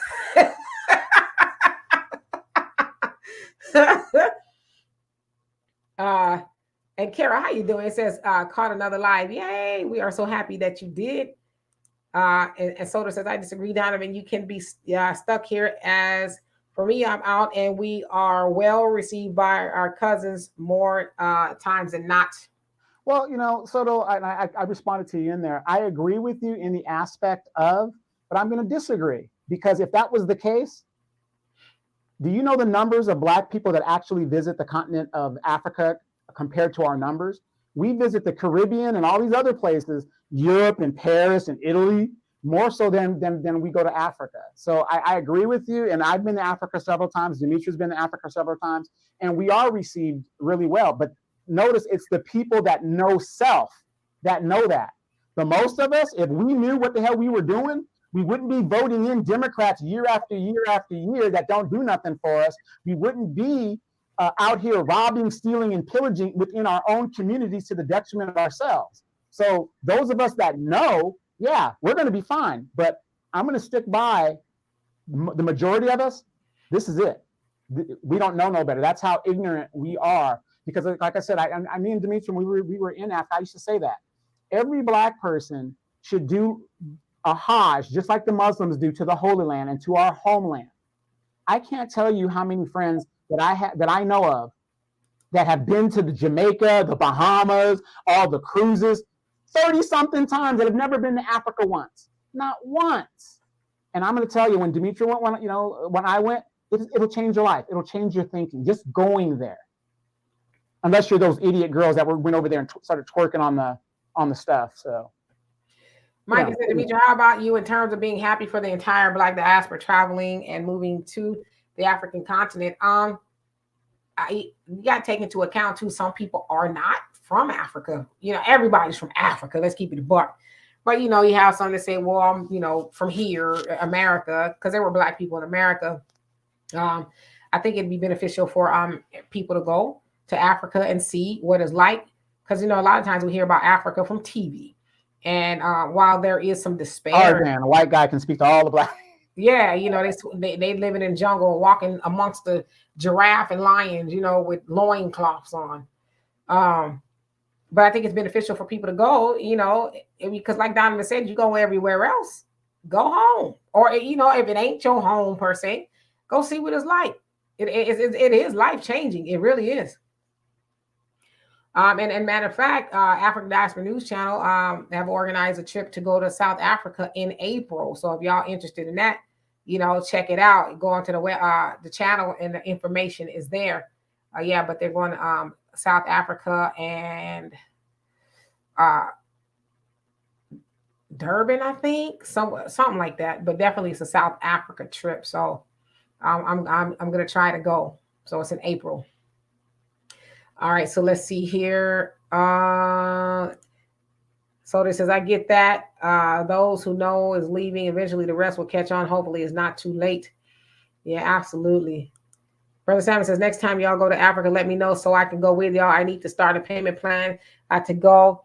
That ISD set up for the trip. Yeah, well, I know that African Diaspora News Channel is going. Like I said, I'm going to try to go in April. So that's quite a bit of time to prepare to go.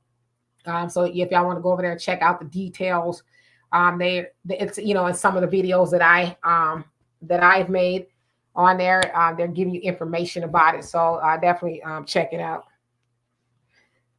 Let's see here. And Kara, you say, I've been to Ghana and I'm going to Nigeria this year. I agree. We should all go. Yeah, go check it out. You're going to go to Mexico 50 times, the Bahamas, and everywhere else. If you're like Donovan, you're going to go to the DR 30 times, within the next 2 years. Matter of fact, this fool getting ready to go back. When you going back? I will be there December 1st to the 16th, and then I'm going there for the Super Bowl. And I'm just announcing this right here on the channel. I will be going to the DR to celebrate the Super Bowl every year moving forward. So while Dee's going to Africa this year with Phil Scott and those guys, I will be going to the Philippines sometime next year. Well, you could go too. Yeah, no. I got other things I got to do, Super Bowl and things like that. So, and I got to get back to the Philippines. It's pressing that you do those things. Yeah, I have to go back to the Philippines. And the reason I'm going back to the Philippines is I haven't been back there since 1991. I went to the Philippines in 1983. I saw the Return of the Jedi there, and just go see the old bases. Just kind of go there. I'm not going there for what a lot of these people go there. I'm going there to see the old bases and places I grew up at. So, you say you're going to the Philippines to see the old bases? Yeah, Angel City. And when is the last time you saw the old bases?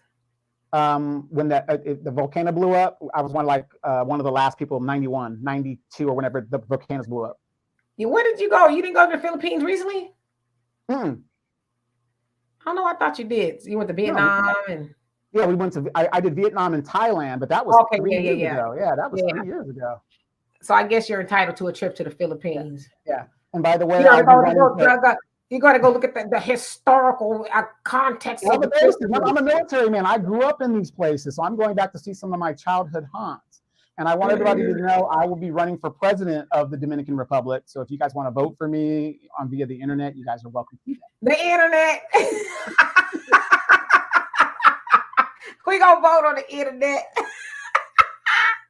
The popular vote. I gotta win by the popular vote. Wait, do you guys realize they have a woman who is Miss Dominican Republic and she can't even speak Spanish?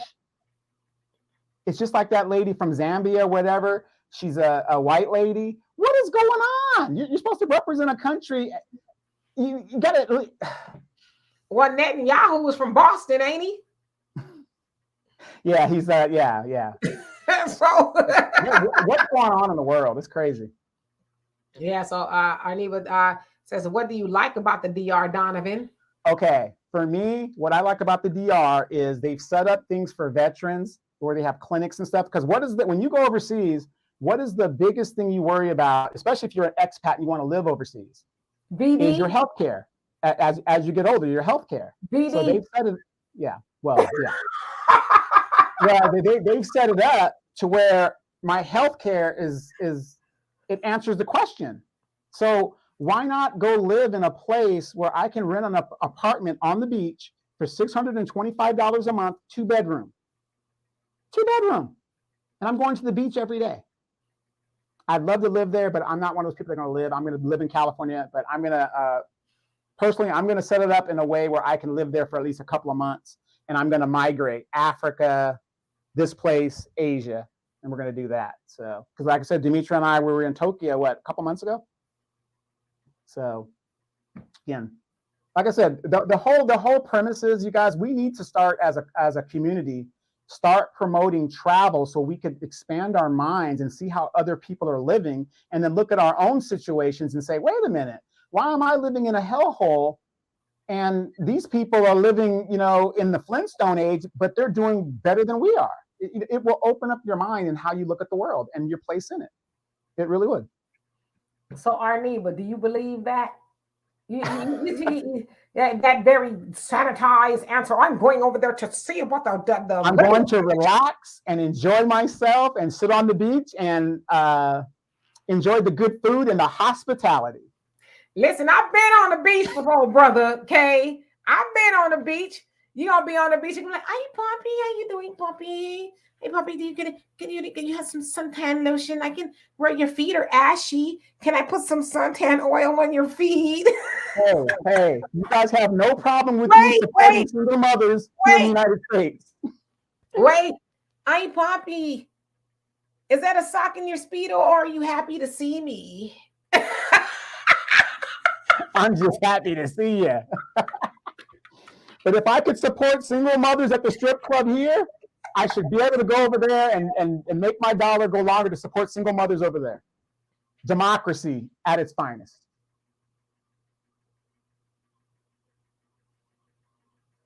I'm just gonna leave it at that because, yeah, he's going over there to better the economy. He's gonna better the economy, all right.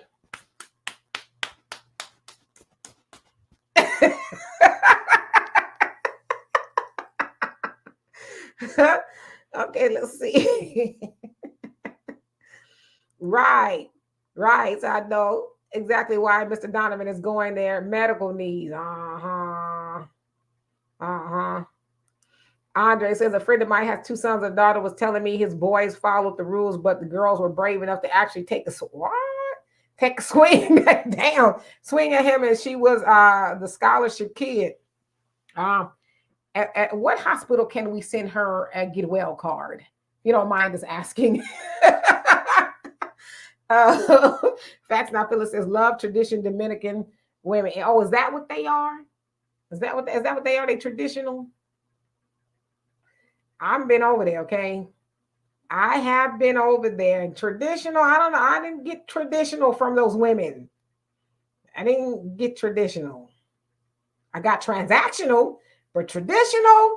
So maybe you're thinking about a different tea or something. I don't know. Yeah, Donovan over there making it rain and making excuses. They're just the economy under this democratic regime. My dollar doesn't go very long, but I can take it over there, and it goes long, fellas. It goes long. And also, see, the women don't understand this. There is a lot of brothers that are getting together, and we're taking our prayer groups over there, and we are meeting, and we're talking world issues and how we can be better fathers, husbands, and friends to our community. And you saw those frats over there, Dimitri. You were there. You saw them all on the big old table. Are lap dances in the Bible somewhere? This fellowshipping, y'all was fellowshipping, all right. There's a lot of fellowshipping going on, okay? Wait a minute. We have that rent to dreads. The ladies, let's not throw stones now. There's a lot of women getting those mud massages. I think at the time, my daughter and I were the only American women over there in all of Sasua. And you want to know something? We get to Sasua, and they were like, "Oh man, he's bringing the champions. He's bringing the champions in." Right, like back off, sucker. Yeah, me and my daughter, we didn't stay out for the nightlife. It's like, okay, sun setting, let's go back. We in for the night. Because that first night we was out there, it was like, my God, these people, I mean, it was women all on the track. They was out there in four. I said, I'm dumb. Donovan, is this why you brought us out here? No, I brought you out here because they got great fish. Great beaches. And the thing is, we did it on the first end, but where did we stay after? We only stayed there 2 or 3 days. What was it, two or 3 days? Yeah. And then we went down to Santo Domingo, historic Santo Domingo stuff. But Dimitri, I wanted her to see firsthand how brothers can get together and talk and relax and say hi to each other and hug and just be happy. To see Black men happy She actually saw that firsthand. Y'all wasn't happy to see each other, okay? Like, trust me, I saw all I needed. I started to tell. I started to get a coalition of women who ain't putting up with it no more. I started to call all their wives. Do you know your husband is here? He said Bible study. Oh, somebody's on their knees, but it ain't him. Okay. Do you need me to send some evidence, some picture or something? See, fellas, they hate to see us happy. They hate to see us happy. Michael said, Dimitri, after visiting Japan, you probably don't want to travel to more Asian countries for fear of cultural differences, racism, language barriers, etc. Africa only for the rest of my life, right? No, I'm actually enjoying Japan. I didn't think that I would because, I'm just kind of gauging off of what goes on here in America. But I would say that the Japanese in Japan, nothing like the people over here. They mind their business. They're very cordial people, and they're actually helpful. And everything is organized. It's clean. Very organized. Great experience. I would love to go back. I loved everything about it, and we got to do quite a bit, to be honest. But just even if we never went to do anything, just the culture, walking around the city. I mean, some days we walked over 7 miles. That's how much walking that you would do there. So there was so much to see and do, and like I said, I learned a lot. For one, I learned that I'm greedy, because over there they don't eat the portions that we eat over here. I'm like, golly, well, we've been eating way too much over there. At first I was a little mad about it. I'm like, damn, I'm gonna be hungry again. But then it's a mindset, right? You eat the little tiny burger with the 3 little French fries they give you and a little bitty swig of whatever you order, and then you just be content with it. And the ambiance of the music and the air in the restaurants. I mean, they have the whole thing set up. And they're huge on jazz culture. The Japanese love jazz, and I love jazz. And now, one of the last days we were there, we were in Shibuya Crossing, which is a very famous spot. And we happened upon this record store. Now, when I tell you, we spent what was like over an hour in the record store because we just walked in supposed to walk out. We spent almost a little over an hour. Yep. Yeah, it was probably like the hour and a half in there. We thumbing through the records, and he trying to name that tune. I bet you don't know about that.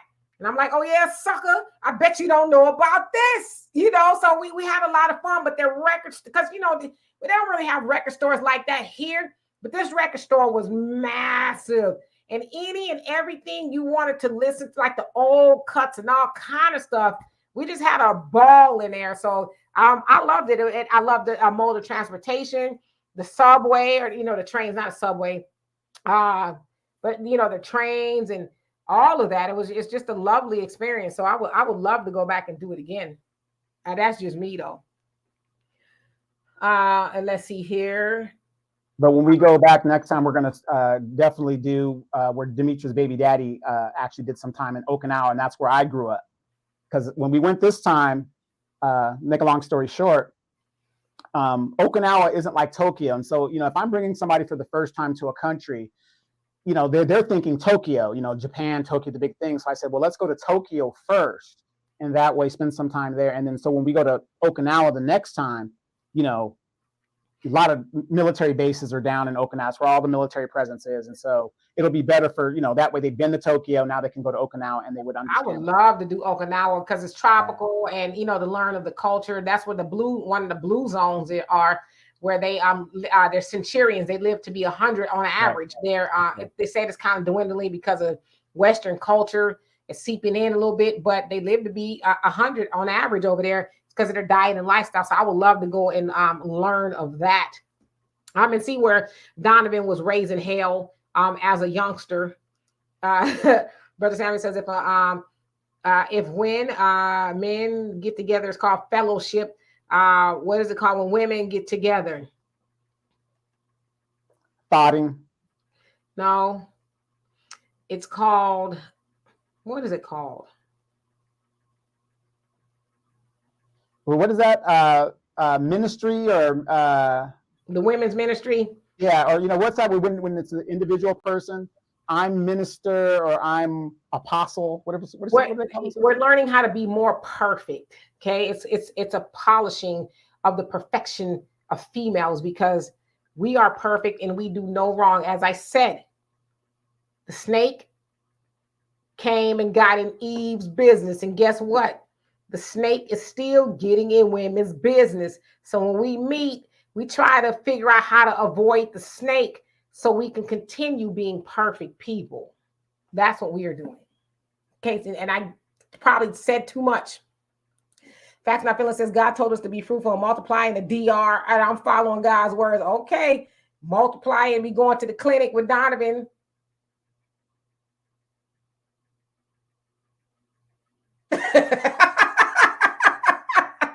They hate to see us happy, fellas. They hate it. They hate it. No, Brother Sam, you talk about Bible says study the body temple. No, y'all got it all wrong. It says the body is a temple, okay? You treat it as such, your own temple, not Maria and them's temple, okay? Fellas, you go there, brothers are smiling at each other. We're high-fiving each other. Oh, yeah, y'all was having a good time. I was Yeah, trying to figure out how to break buying each other drinks. We were just having such a, I had never seen that before in the United States. But you go to this place, everybody's just happy to be there. And just, how you doing, brother? Hey, brother, how you doing? Where you from? Everybody's just talking to each other. It was such a good feeling. It was almost like the Million Man March, but, not religious part of it, but it was almost like that feeling of, yeah. I was when really I get back home. I was trying my best to try to break that up. I was like, nah, they a little too giddy up over here. Yeah, I know probably half of these dudes up in here is married, but they was having, and those girls taking pictures, all of that. videos, blackmailing, ready to blackmail folks.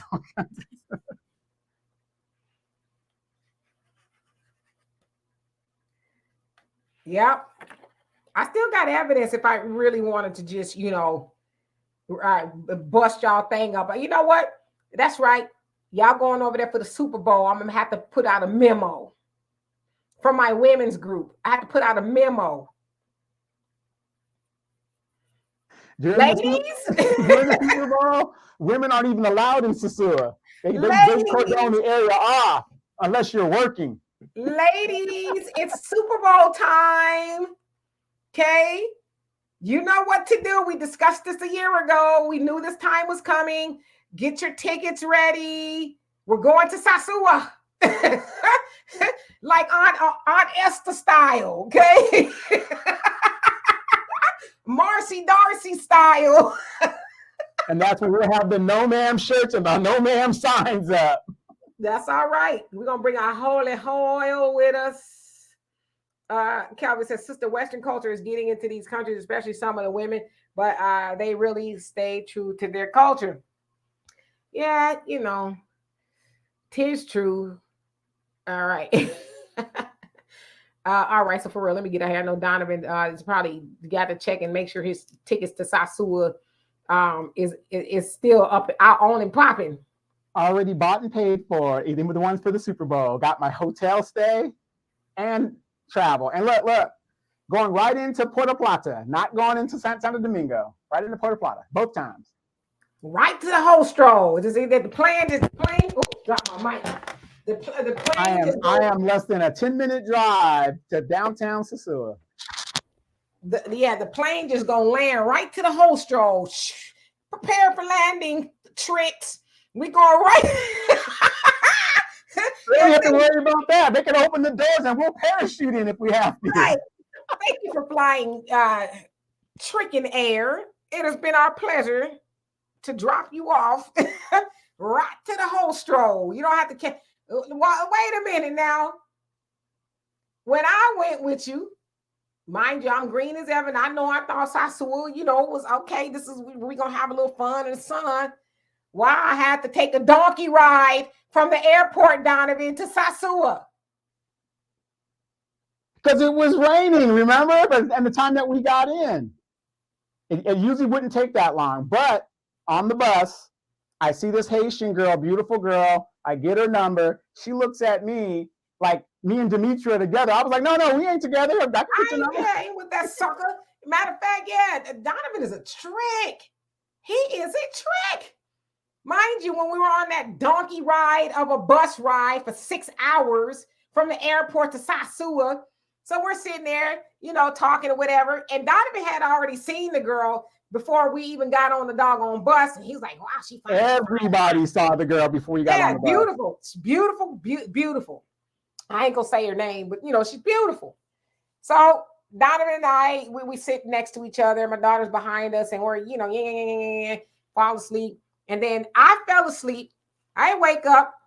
Donovan is gone. I'm like, well, where did he go? He didn't get off the bus, did he? I look over, and he done got cozy with old girl. I'm like, this trick. I just showed her my American passport, and it was on and popping. But ladies, for you guys that don't know I seem like I'm an uptight person when I'm up here, and I'm really serious about my politics, and I am. But when I travel overseas, Demetra will tell you, I am the life of the party. You better believe that. We be having to keep an eye on Donovan because like somebody gonna kidnap him for ransom, gonna slide a note under our door talking about for $5, we'll give him back. We were in South Africa. Demetra's daughter was going to do a search and rescue for me because I was gone. A Liam Neeson taken. He's been taken. He did. Donovan, you got to watch Donovan. He get out in them streets. And so my daughter was like, yeah, we need to go find him. He hasn't come back yet. So we woke up, walked down the street. I just happened to turn around and Donovan is stumbling out of a bar, going back to the hotel room. And I was like, remember they were playing some Michael Jackson? I was in the street dancing. I'm telling y'all, Donovan is a trip. He know where to find the ladies, okay? And the ladies know where to find him. Like I said, we was in South Africa at a table full of them. I was like, that's a damn shame. Just tricking everywhere you go. Tricking everywhere. I'm buying the drinks. Everybody's having a good time. A little nightlife. We just enjoying it. I saw the talk about do you die. Mike Knight says play on. Hey Albie, how you doing? Long time no see. You say trick and treats. Yeah, all of the above. So anyway, we're gonna let y'all go. Calvin says, can you do a live in China, Dominican Republic? Yeah, Donovan goes everywhere. Donovan goes, he does a live in a DR. I'm sure he's gonna, show you guys Super Bowl activities there. I'm sure he will. Hello, Antonio. How are you doing? And Pamela, what's going on with you? So anyway, that's Donovan's newest cat. The cat man of Catmandu out there. Yeah, I just put some insurance on him today. Yeah, he has a broken leg that never healed, so he has a pre-existing condition. But these animals have better healthcare than I do. So, and by the way, for you American taxpayers, thank you guys for those clinics over in the DR, so I don't have to worry about anything, and everything being paid. Dental implants that are absolutely free. Everything I need through the VA, the taxpayer is paying, and thanks to Donald Trump for doing all that. Do they know you taking good hard-earned money to go trick? Yes, and I'm taking yes. Do they know this? But that's part of my mental health. I'm using some of my VA benefits for my mental health and also spreading democracy across the world. You spreading something. I don't know if it's democracy, okay? But nevertheless, I'm calling Joe Biden, and Kamala needs to hear about your activities. Do you know he's spending hard-earned taxpayers' money in Sasua tricking? He is. Hey, ain't nothing to what they're giving Israel, Ukraine, and all that other stuff. What's a couple $100,000? Do Kamala look like she want a brother to be happy? That's why I'm calling her, okay? I need her in the women's meetings from now on, okay? So anyway, we go get out of here. Let y'all to y'all evening. You guys do have a great evening. Again, we have ways to donate to the channel. If you guys want to help, we love and appreciate you for that. Thank you for everybody who subscribed, liked, commented. Of course, don't forget we have the African Diaspora News Channel app.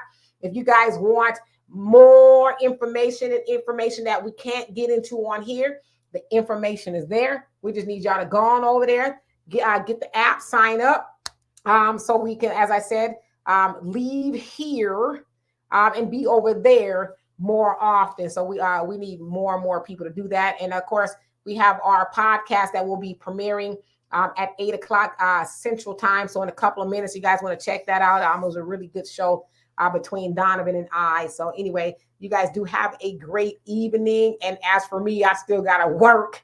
But yeah, we'll see y'all tomorrow with Walter if he's not running around somewhere himself.